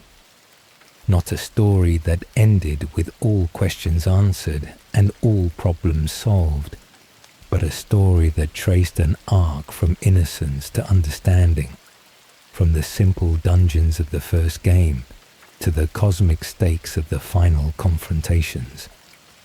The truth of the ancients, the nature of the Kreegans, the designed purpose of the worlds they seeded, the individuals, Korak, Shelton, and many others, who made choices that changed the course of history. All of it laid out across 8 games and 15 years of storytelling in a way that rewards the patient reader. The RPG series and the Heroes series together form the complete picture of this universe. Neither is sufficient without the other. The Heroes games show you the shape of history. The RPG games show you what it felt like to be inside it. In the next part, we come to Heroes 4, the game that changed everything in more ways than one. The world that had been the stage for everything we have discussed was about to be destroyed, and the survivors were about to have to start again in a new world, carrying the weight of everything they had lost. Welcome back. Let everything slow down around you. We have come a long way. The ancients and their legacy, the Kreegan invasion and the wars it caused, the great figures of Enroth and Antagarich, Catherine Gryphonheart, Roland Ironfist, Nicholas, Archibald, the adventuring parties of the RPGs. The world has been built, populated, given weight and history, and the sense of accumulated consequence. Now it ends. Not the story. The story continues. But the world, the specific world of Enroth, the planet that has been the stage for everything we have discussed, is about to be destroyed, and the people who survived that destruction will carry everything they were and everything they had built into a new place, a new world, and have to begin again. This is the story of Heroes of Might and Magic 4, and it is, in certain respects, the most emotionally significant chapter in the entire history of this universe. The Reckoning. The destruction of Enroth is called the Reckoning. That name is not accidental. The Reckoning was not a natural disaster. It was not an accident. It was not even precisely the direct result of the Kreegan invasion, though the Kreegans played a role in creating the conditions for it. It was the consequence of a collision, a catastrophic convergence of forces that had been building across the entire history of the Might and Magic universe, finally reaching a point where the world itself could not contain them.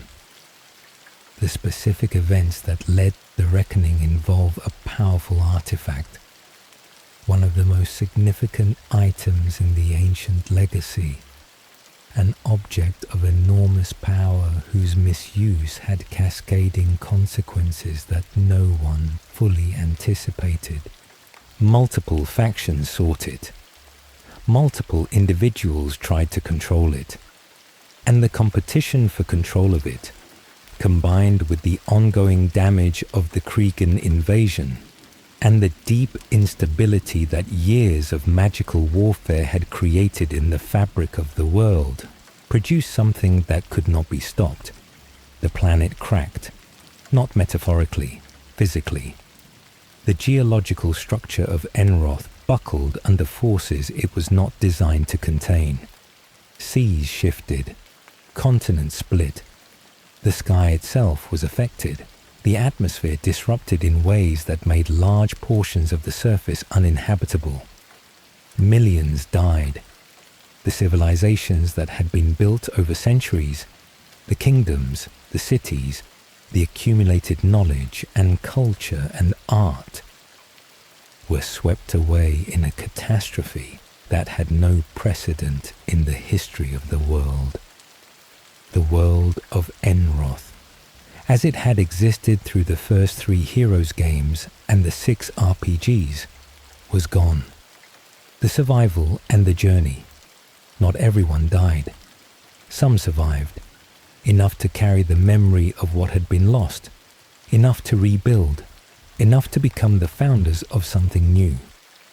The survivors found a way out, not a metaphorical way, a literal one.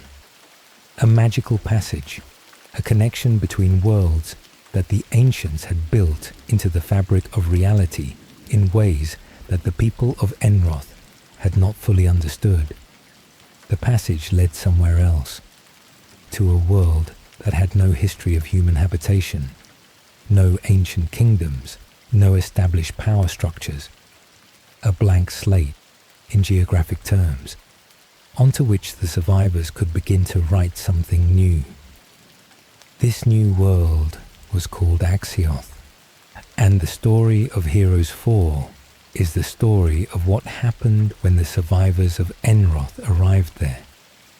The factions that had been enemies on Enroth, the knights and the necromancers, the wizards and the barbarians, the various creature factions and their human rivals, found themselves in proximity in this new world. The old conflicts had survived the reckoning.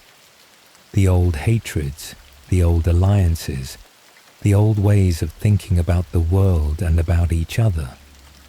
All of it came through the passage with the people who held it.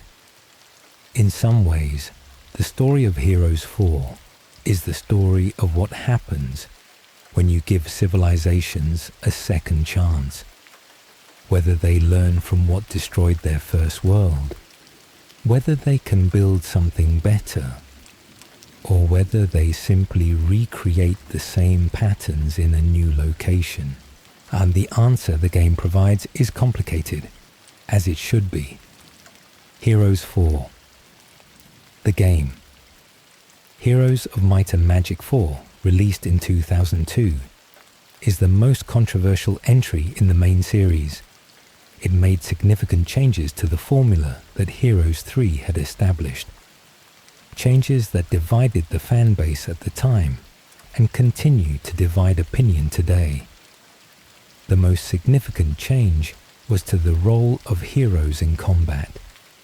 In previous games, heroes were powerful commanders who stood at the edge of the battlefield and directed their armies, contributing through their skills and spells, but not fighting directly.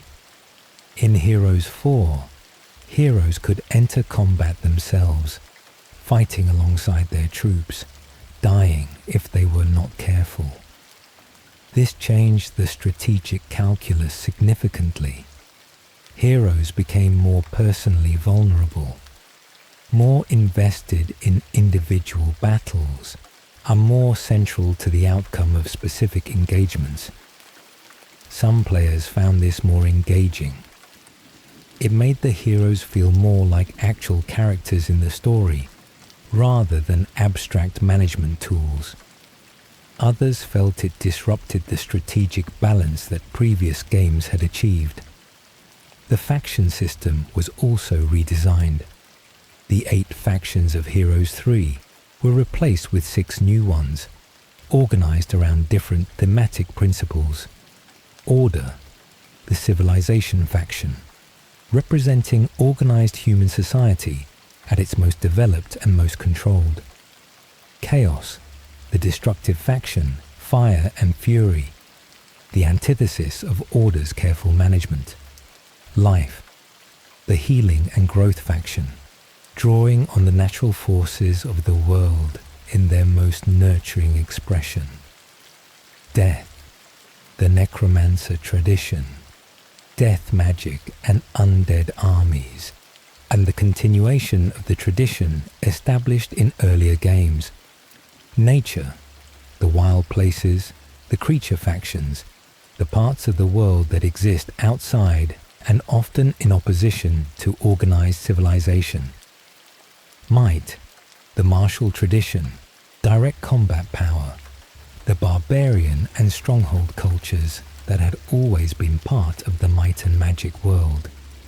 These 6 factions are less granular than the 8 of Heroes 3, but they are organized around clearer thematic oppositions: order versus chaos, life versus death, nature versus might, that give the world of Heroes 4 a different kind of conceptual structure.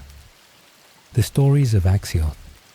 Heroes 4 told its story through multiple campaigns, each following different characters in different parts of the new world of Axioth. The campaign that most directly continues the story from Heroes 3 follows Werjak, a barbarian hero who arrives in Axioth with his people and must carve out a space for them in a new world that does not automatically welcome them. His story is about survival, about the difficulty of building something new when you are carrying the weight of everything you have lost, and about what leadership actually demands of a person in circumstances that have no precedent. The Necromancer campaign follows a woman named Galduth Half-Dead, a character whose identity is built around the intersection between life and death, who is neither fully alive nor fully undead, who exists in the space between the 2 poles that the game's faction system has established as opposites. Her story is one of the most genuinely original in the series, a character who refuses the simple alignment that the world of Heroes 4 tries to impose on its inhabitants.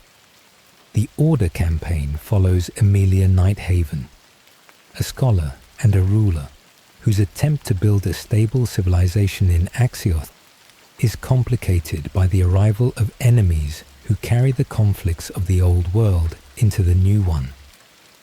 Her campaign addresses the question that underlies all of Heroes 4. Can you build something genuinely new, or does the past always reassert itself? The Life campaign follows Sir Lysander, a knight in the tradition of Erathia's military culture, trying to establish the values of the old world in a new context that does not necessarily share them. His story is about what it means to hold on to something from the world that was destroyed, and whether that holding on is wisdom or foolishness. Each of these campaigns adds pieces to the picture of Axioth as a place, and to the question of what the survivors of Enroth are making of their second chance. What was lost in the Reckoning? It is worth pausing here to consider what the Reckoning actually destroyed, not in abstract terms, but in specific ones. Erathia was gone, the kingdom that Catherine Gryphonheart had fought to restore, that Nicholas Gryphonheart had built over a lifetime. Gone. The fields and the cities and the roads and the histories and the ordinary lives of the millions of people who had lived there. Gone. Avli was gone. The ancient forests, the elvish communities that had been cultivating their relationship with the natural world for centuries. Gone. Deja was gone. Brakada was gone. Krulod was gone. The dungeon realm below Antagarich, gone. All of the places that the Heroes games had built into something real, that the RPGs had populated with characters and stories and the weight of accumulated history, all of it destroyed. The losses are staggering when you actually enumerate them. This was not a political change or a military defeat. It was the end of a world. The survivors who made it to Axioth carried their culture, their language, their memories, their ways of thinking about themselves and each other. But the physical world that had shaped all of those things was gone. They were, in the most literal sense, people without a home.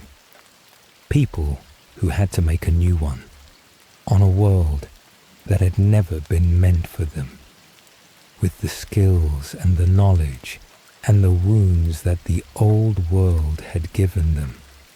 Heroes 4 is, at its heart, a story about grief, about what you do when the world you knew is gone, about whether it is possible to build something new from the ruins of something lost. The game does not provide a simple answer, but it provides a real one. The Kreegans in Axioth. One of the most significant revelations of Heroes 4 is that the Kreegan survived the reckoning.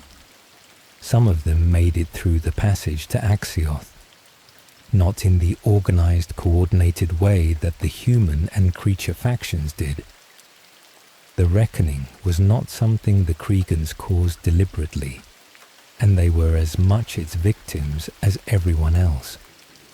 But enough of them survived the journey to establish a presence in the new world. This is not simply a plot convenience. It is thematically important. The Kreegan threat is not something that can be escaped by moving to a new world. The capacity for destruction, the appetite for consumption, the fundamental opposition between what the Kreegans are and what the civilizations around them are trying to build. These things do not go away because the geography has changed. The survivors of Enroth brought their conflicts with them to Axioth. The Kreegans brought themselves. And the new world, barely begun, already has to deal with the old problem. This is one of the most honest things Heroes 4 does. It refuses the comfort of a clean break. The past does not simply end because a world ends. Heroes 5 and the shift to Ashan, Heroes of Might and Magic 5, released in 2006, marked a complete break from the Enroth universe. The game was developed by a new studio, Nival Interactive, and taking over from the original developers. And it made the decision to build an entirely new setting rather than continue the story of Enroth and Axioth. The new setting is called Ashan. It is a different world with a different mythology, different factions, different history. The connections to the Might and Magic universe, as it had been established across the previous games, are minimal, thematic rather than narrative, a continuation of the tone and the general approach rather than the specific story. Ashan has its own lore, its own internal coherence, its own characters and conflicts. Heroes 5, 6 and 7 all take place there, and they build a substantial amount of new material. But it is a different universe from the one we have been discussing, connected by name and by genre, but not by continuity. For the purposes of this story, the story of the Might and Magic universe that connects the RPG series, the first 4 Heroes games, and the Olden Era, Ashan is a separate branch. We will give it an overview in the next part, because it is part of the franchise and its story is worth knowing. But the deep continuity of this telling lives in the Enroth universe, and it is to Enroth's roots that we will ultimately return when we reach Olden Era. The meaning of the reckoning. The destruction of Enroth is, in retrospect, the central event of the Might and Magic universe as it was originally conceived. Everything that came before it, the Ancients and their project, the Kreegan invasion, the wars of the heroes' games, the revelations of the RPGs, was building toward a moment of crisis that the world itself could not survive. The reckoning was the consequence of everything that had happened. The bill coming due for centuries of magical warfare and cosmic conflict, and the accumulated weight of a world that had been pushed beyond what it was designed to contain. And everything that comes after it, the story of Axioth in Heroes 4, and eventually the story of Olden Era, is the response to that destruction. The survivors building again, the civilizations that had been destroyed trying to understand what they had lost, and whether it can be recovered or only carried. The reckoning is a tragedy. It is also, in the way that genuine tragedies sometimes are, a kind of clarification. The survivors know things that the inhabitants of Enroth before the catastrophe did not know, because catastrophe is one of the most effective teachers. They know what matters. They know what can be lost. They know what is worth fighting for and what is not. Whether they apply that knowledge wisely, whether the new world they build is genuinely better than the one that was destroyed, is the question that the later chapters of this story will address. In the next part, we survey the world of Ashan and the later Heroes games, before turning in the final part to Olden Era and the ancient history of Jadame that the newest game in the franchise explores. In the last part, we watch the world of Enroth die. The reckoning swept away everything that had been built across 3 Heroes games and 6 RPGs. The survivors carried what they could to a new world called Axioth, and Heroes 4 told the story of what they made of their second chance. This part covers the next 3 Heroes games, Heroes 5, 6 and 7, which take place in an entirely different setting called Ashan. A new world, a new mythology, new factions, new characters, new conflicts. The shift from Enroth to Ashan is one of the most significant transitions in the history of the franchise. It was controversial at the time, and it remains a subject of discussion among fans who grew up with the original universe. But Ashan is substantial.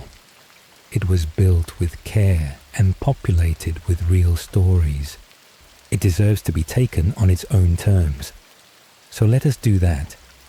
Let us understand Ashan, what it is, how it works, what stories it tells, before we turn, in the final part, to Olden Era and the ancient history of Jadame that connects back to the deepest roots of everything we have discussed. The world of Ashan is a world built around a different mythology from Enroth, where Enroth's mythology was ultimately grounded in science fiction. The Ancients as a technologically advanced civilization, magic as a form of ancient technology, the Kreegans as a biological species with a specific evolutionary or design purpose. Ashan's mythology is more purely fantastical. It is built around gods and dragons and the fundamental forces of creation and destruction. At the center of Ashan's mythology are the primordial dragons, immense beings of pure elemental force who existed before the world and whose conflict or cooperation shaped everything that exists within it. Asha is the dragon of order, the creator, the sustainer, the force that holds the world together. Her symbol is the spider, weaving the threads of fate. She is associated with the moon, with cycles, with the balance between life and death. Urgesh is the dragon of chaos, the destroyer, the corrupter, the force that tears apart what Asha has built. His symbol is fire and corruption. He is associated with the Inferno, with the demonic forces that serve as Ashan's version of the Kreegan threat. The conflict between Asha and Urgash is the engine of Ashan's cosmic mythology. Everything that happens in the world, every war, every catastrophe, every moment of creation or destruction, is, at some level, an expression of the ongoing tension between these two fundamental forces. Below the primordial dragons are the elemental dragons, beings of fire, water, earth, air, light, and darkness, each one a specific manifestation of elemental force, each one with relationships to both Asha and Urgash that are complicated and sometimes contradictory. And below the elemental dragons are the races of Ashan: humans, elves, dwarves, the undead, the demons, the various other civilizations that inhabit the world and whose histories are the subjects of the heroes' games set there. The factions of Ashan. The faction system in the Ashan games builds on the hero's tradition, but reinterprets it through the lens of the new setting's mythology. The Haven faction represents humanity at its most organized and most devoted. A civilization built around faith in Asha and the institutions of the Holy Falcon Empire. Haven is the successor to the Knight faction of the Enroth games. Disciplined, reliable, grounded in the martial and religious traditions of a feudal society. Their connection to faith gives them access to light magic that previous human factions did not possess in the same way. The Inferno faction represents the demonic forces of Urgash, the Sheol, the realm of fire and chaos where the demons dwell. The Inferno in Ashan is more explicitly mythological than the Kreegan faction of the Enroth games, more clearly defined as the enemies of creation rather than simply a hostile species. They are the chaos that opposes order, and their gameplay reflects that. Explosive, undestructive, capable of overwhelming force, but vulnerable to the kind of sustained discipline that Haven represents. The Necropolis faction continues the tradition of the undead kingdoms that goes back to the earliest Heroes games. In Ashan, the necromancers are associated with Asha in complicated ways. Death is part of the natural cycle that Asha governs, and the necromancer's relationship to death magic puts them in an ambiguous position relative to the broader conflict between order and chaos. The Sylvan faction represents the elvish civilizations and their relationship to the natural world, the forests and the wild places, the ancient traditions that predate the human kingdoms, the connection to elemental forces that long-lived peoples develop when they have centuries to cultivate it. The Academy faction is the wizard tradition in its Ashan incarnation, scholarly, sophisticated, organized around the systematic study and application of magical knowledge. The Academy cities rise from the deserts of Ashan in ways that recall the Bracada of the Enroth universe, their towers and their libraries representing the accumulated product of generations of magical research. The Stronghold faction continues the barbarian tradition, direct martial power, warrior cultures that value strength and honor in the old way, peoples who live by codes that the more settled civilizations regard as primitive, but that have their own deep logic. Later games added dungeon, fortress, and sanctuary factions, expanding the world of Ashan with new cultures and new approaches to the strategic system. each edition deepened the picture of a world with more diversity than any single perspective could capture. Heroes 5, Hammers of Fate and Tribes of the East. Heroes 5 was released in 2006, developed by Nival Interactive and published by Ubisoft. The central story of Heroes 5 involves the Holy Falcon Empire, the dominant human civilization of Ashan, and a crisis that threatens both its political stability and its cosmic foundations. The protagonist is Godric, a knight of the Empire, a man of deep faith and considerable military capability, whose loyalty to his civilization and his god is tested in ways he did not anticipate. His story intersects with that of Isabel, a queen whose husband has been taken, whose kingdom is under threat, and whose faith becomes complicated when she encounters the darker aspects of the cosmic conflict she has been taught to understand in simple terms. The revelation at the heart of Heroes 5 involves the angels, the celestial servants of Asha, who have been a central part of the Holy Falcon Empire's faith for generations. The angels are not what the faithful of Ashan believe them to be. Their true nature and the true nature of their agenda is one of the most significant revelations in the Ashan games.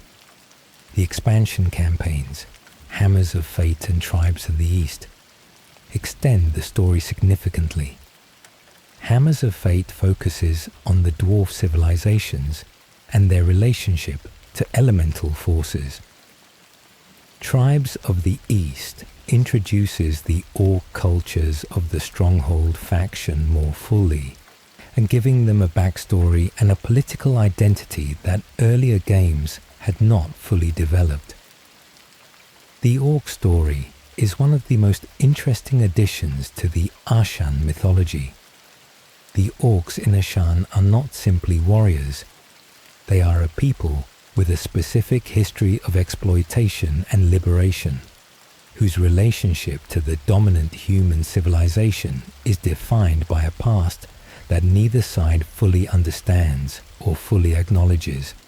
Heroes 6, Shades of Darkness, Heroes 6, released in 2011 and developed by Black Hole Entertainment, steps back in time within the Ashan setting to explore the origins of several of the conflicts and institutions that Heroes 5 depicted as established facts. The game is set several hundred years before Heroes 5, and in the period when the Griffin dynasty, the ruling house of the Holy Falcon Empire, was first establishing itself. The campaigns follow the members of the Griffin family across different faction perspectives, showing the same events from different sides and building a picture of how Ashan's present was shaped by its past. The central conflict of Heroes 6 involves the Faceless, a mysterious faction associated with darkness that serves as the game's primary antagonist force. The Faceless have a complex relationship to the Ashan mythology that the game gradually reveals.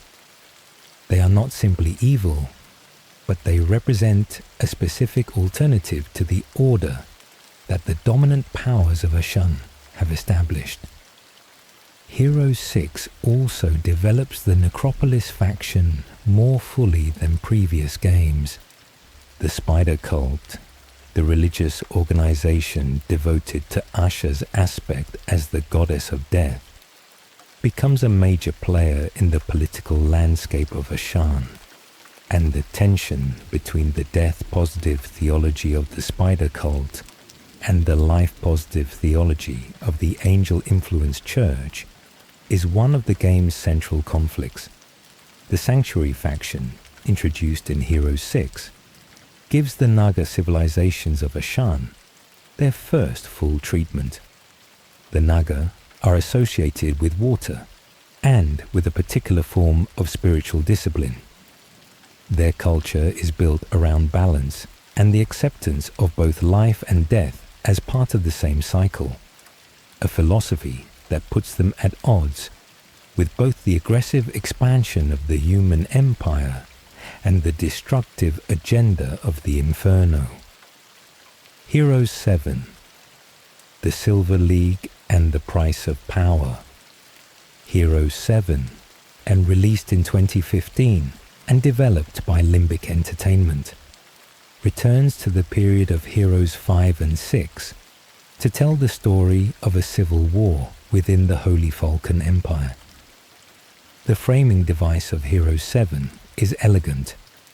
A council of advisors debating which of several claimants should inherit the troubled empire, with each campaign representing one advisor's argument. The story of a different potential ruler, a different faction, a different vision of what the empire should be. This structure allows Heroes 7 to cover an enormous amount of lore across its campaigns, touching on the histories of almost every faction in the Ashan setting, and providing context for many of the events and institutions that previous games had established without fully explaining. The Dungeon faction receives its most fully realized treatment in Heroes 7, and the Dark Elves, the underground civilization that is the Dungeon's core in the Ashan setting, have a history of conflict with the surface elves of the Sylvan faction that goes back to the earliest periods of Ashan's recorded history.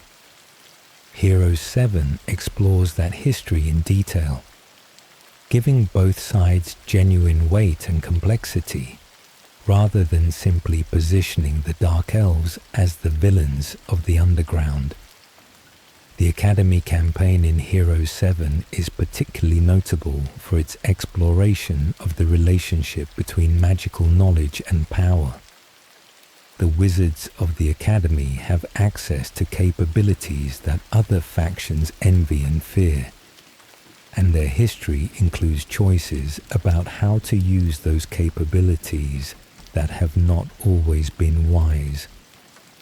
The campaign is, in part, a reckoning with the consequences of those choices. What Ashan adds to the franchise taken together? The 3 Ashan games, Heroes 5, 6 and 7, built a world that is genuinely substantial. It is not the Enroth universe. It does not have the science fiction undercurrent that the RPG series gave to the Enroth lore. It is more purely fantastical, more explicitly mythological, more organized around the opposition of divine forces than around the legacy of an ancient technological civilization. But it is rich. The factions have genuine depth. The conflicts have genuine stakes. The characters, Godric and Isabel, the members of the Griffin dynasty, the various heroes whose campaigns fill out the picture of Ashan's history, are real in the way that good fictional characters are real. And Ashan adds something to the franchise that the Enroth universe, for all its strengths, that did not always have: a coherent theological framework. The conflict between Asha and Urgash gives the world of Ashan a consistent underlying logic that makes the various conflicts and catastrophes of its history feel like part of a single story, rather than a series of separately developed crises.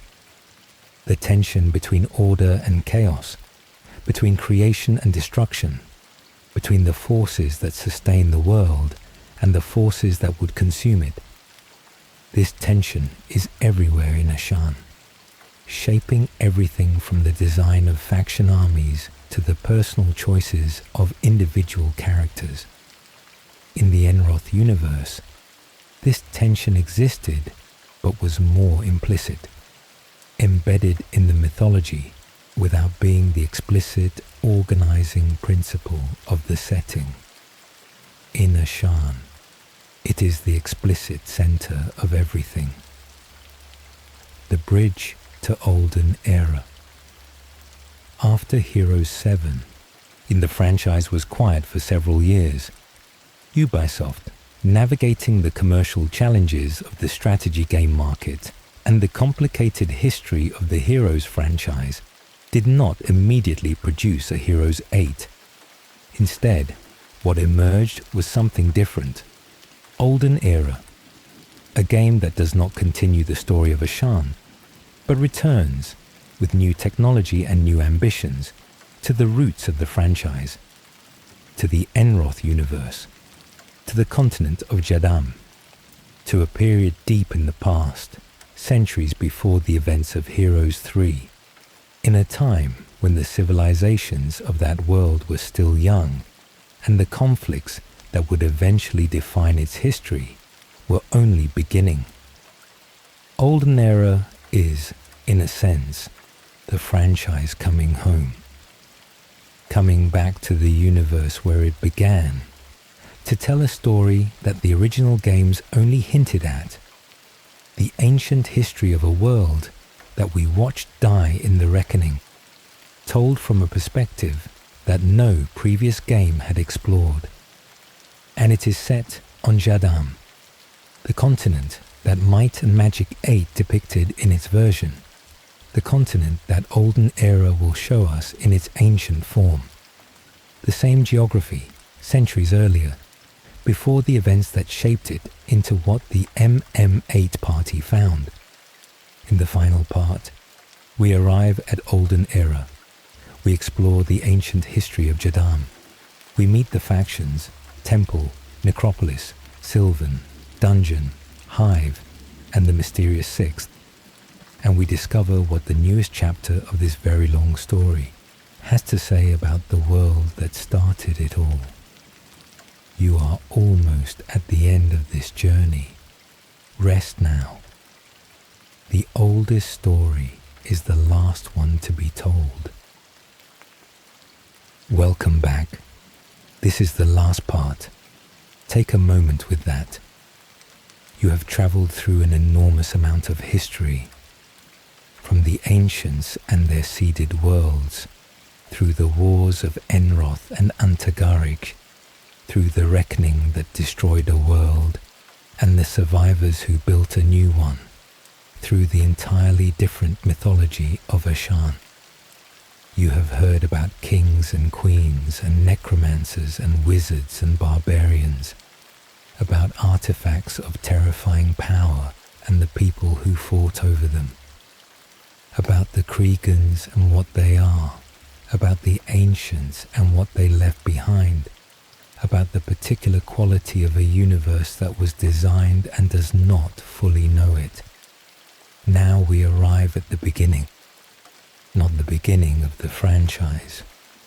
We covered that in part 1, the beginning of the specific history of a specific place, the continent of Jadame, in an era so ancient that even the great civilizations of Heroes III would consider it the deep past.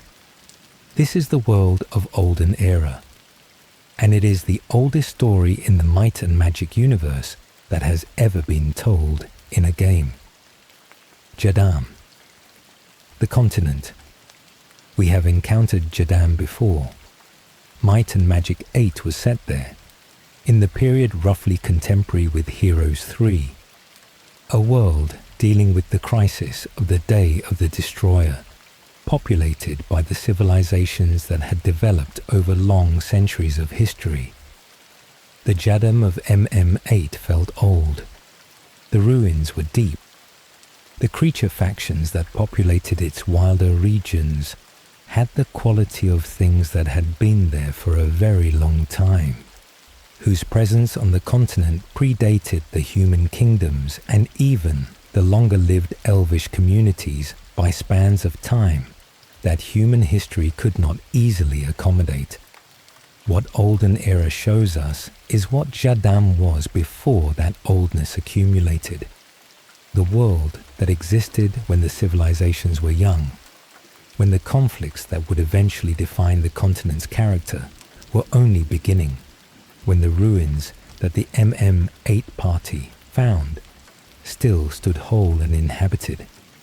The geography is recognizable. The same mountains, the same coastlines, the same general distribution of land and water that the later game depicted. But the meaning of the landscape is different when you are standing in it, rather than looking at the remnants of it. Jadame, in the time of Olden Era, is a contested place.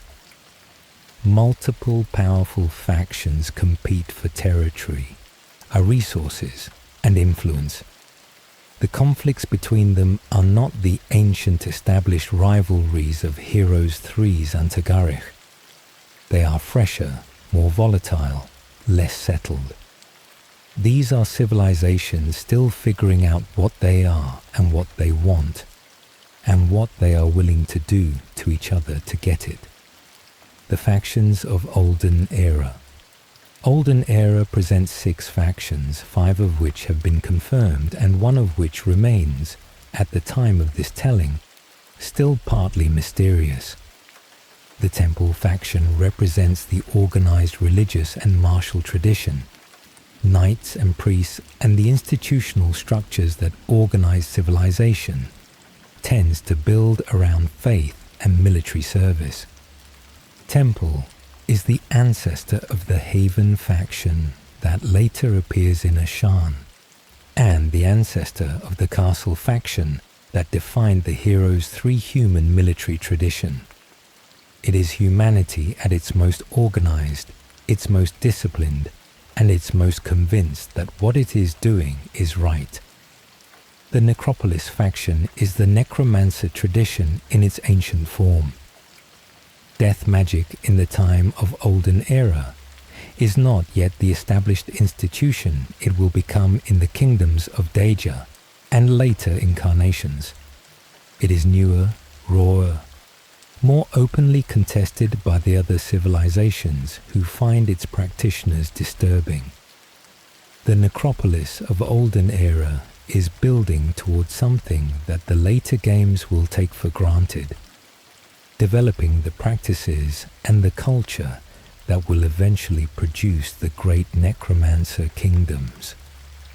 The Sylvan faction represents the nature civilizations, the elvish and nature-aligned peoples of ancient Jadame, whose relationship to the land and to the elemental forces is more direct and more intense in this earlier period.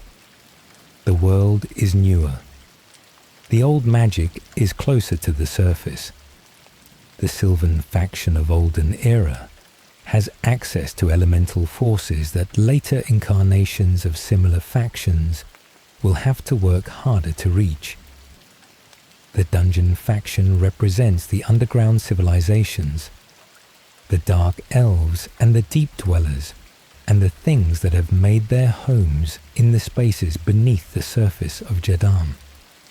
The Dungeon in Olden Era is establishing its relationship to the surface world in ways that will define that relationship for centuries. The tension between above and below, between the surface kingdoms and the underground realms, is being formed during this period. The Hive faction is one of the most distinctive elements of Olden Era. The Hive represents the Waspfolk, insectoid civilizations whose swarm-based organization and hive mind elements make them unlike any of the other factions. The Waspfolk of Olden Era are a power in their own right, not simply monsters for the other factions to fight. They have their own culture, their own hierarchy, their own agenda in the contest for Jadame. The Waspfolk connection to the demonic forces, the Inferno, the Kreegan, adjacent powers of chaos, is one of the most interesting elements of the Olden Era story. They are not simply demons. They are a civilization that has made accommodations with dark forces in ways that the other factions find disturbing.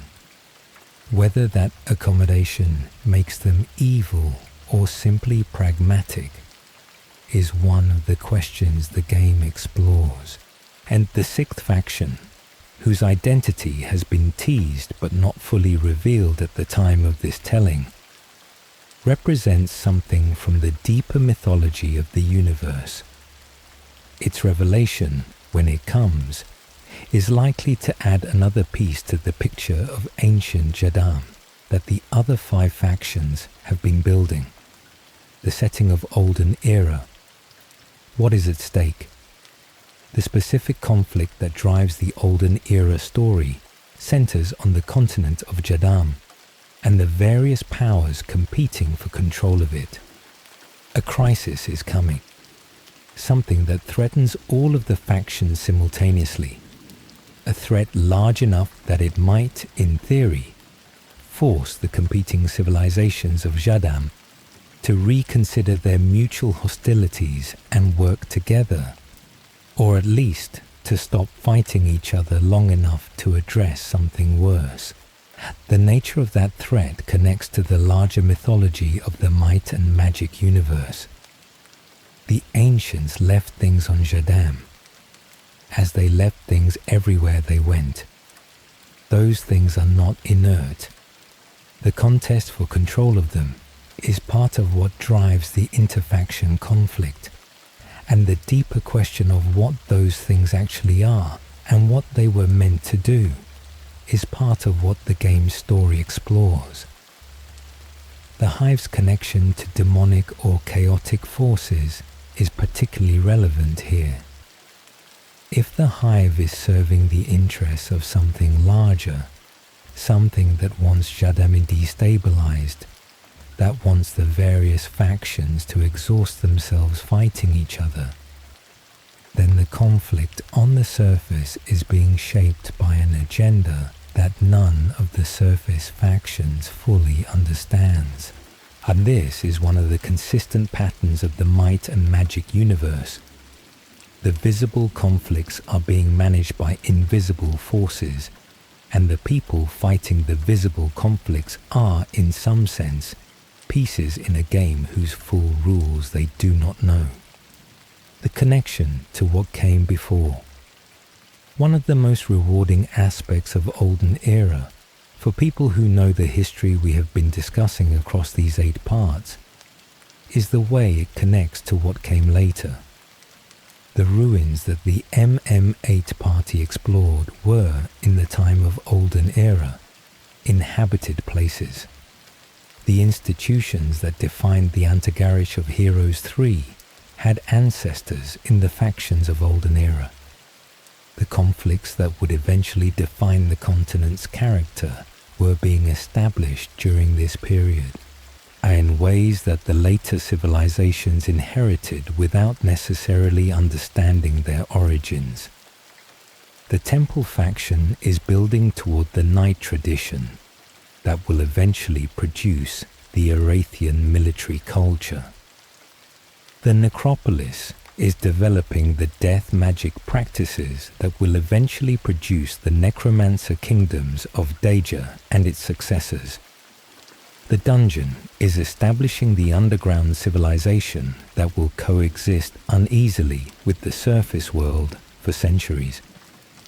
Playing Olden Era with knowledge of the later games is like watching the origin story of something you already know in its finished form. You can see the seeds of what will become. You can recognize the roots of the conflicts that Heroes 3 depicted as ancient and established.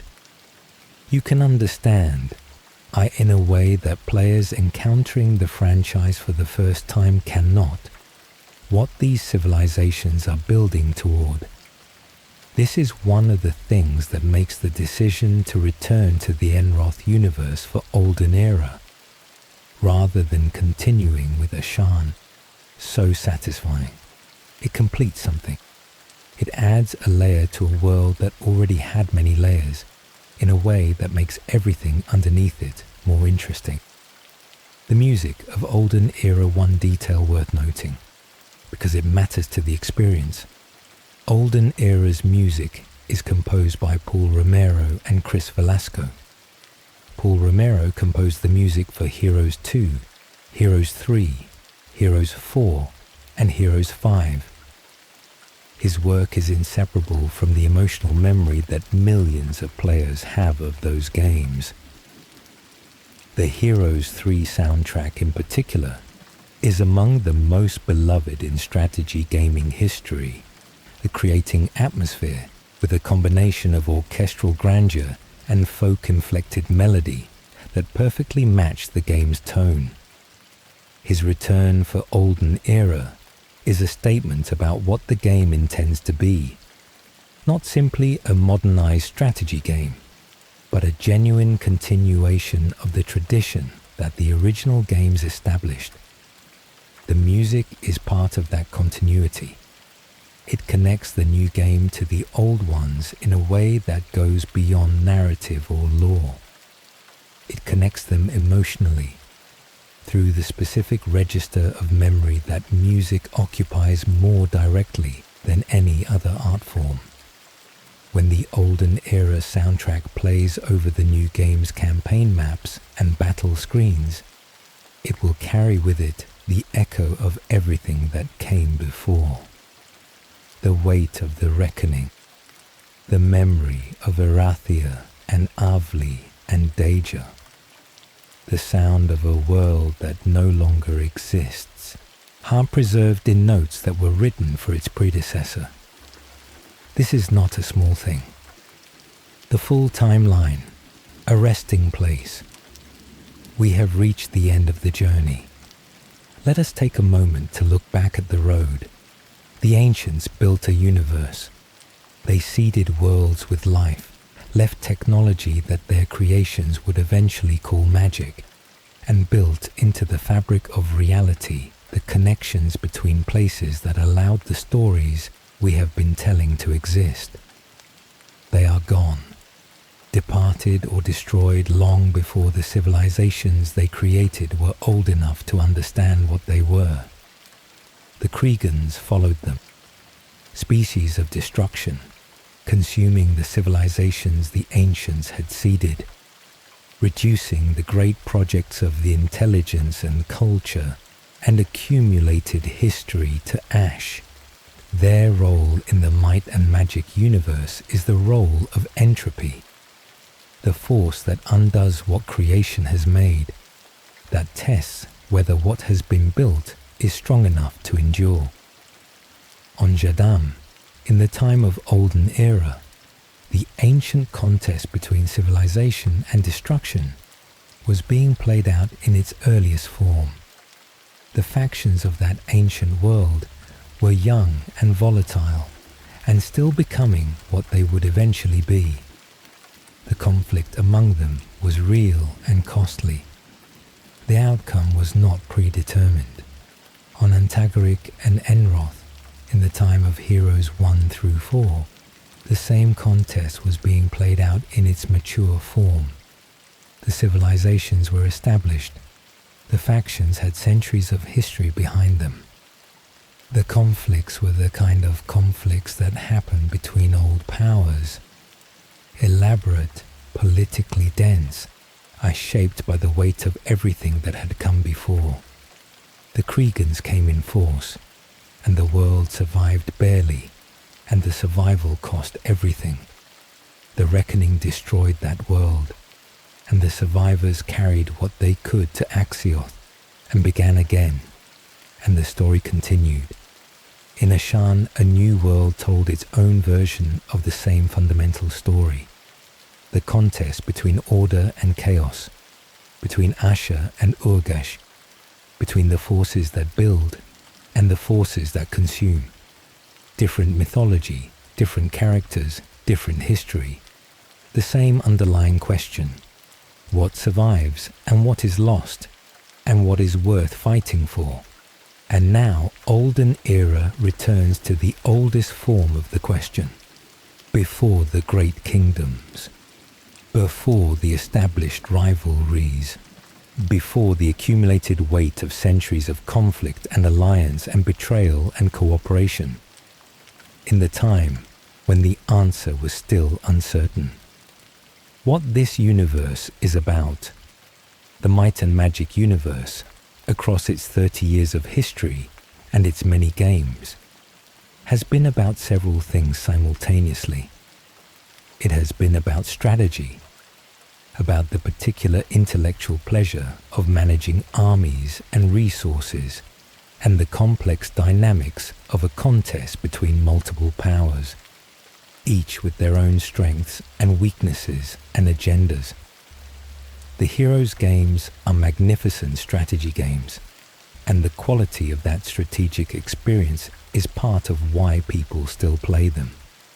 It has been about exploration, about the pleasure of moving through a world and discovering what it contains, the treasures, the dangers, the stories embedded in every dungeon and every ruined tower, and every encounter on the road between one place and another. It has been about history, about the sense that the world you are moving through has accumulated consequence, that what happened before you arrived matters, that the ruins are ruins of something real, that the conflicts you are engaged in are connected to conflicts that came before them. And it has been about the particular quality of wonder that comes from understanding a universe more deeply than you did before. The revelation that the magic is a technology. The revelation that the Kreegans are not demons but a species.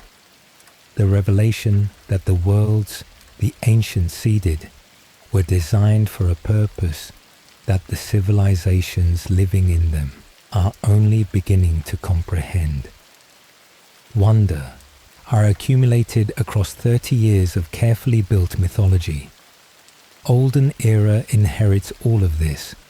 It is a new game, built with new technology, designed for players who may be encountering the franchise for the first time.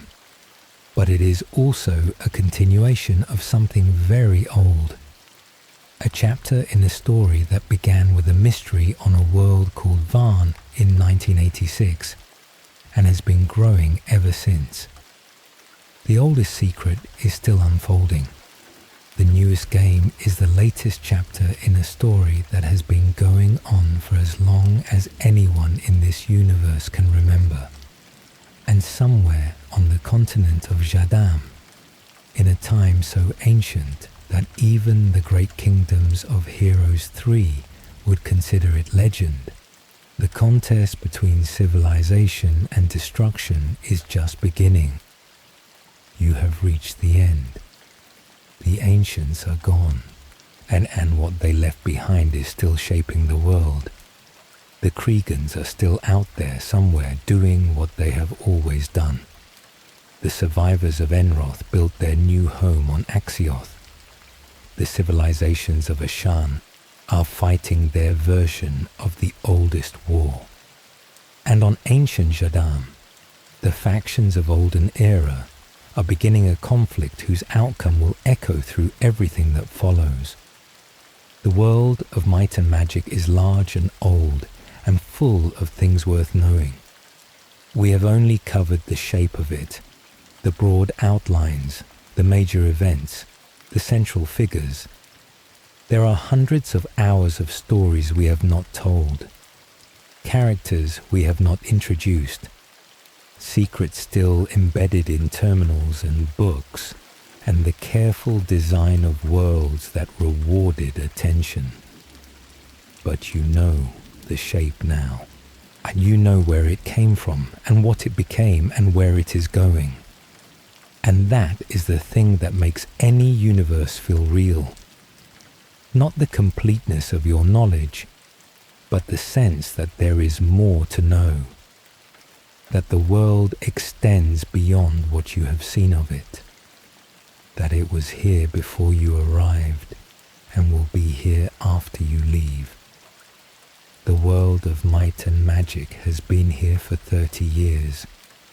It will be here when you wake up. Sleep well. The adventure is always waiting.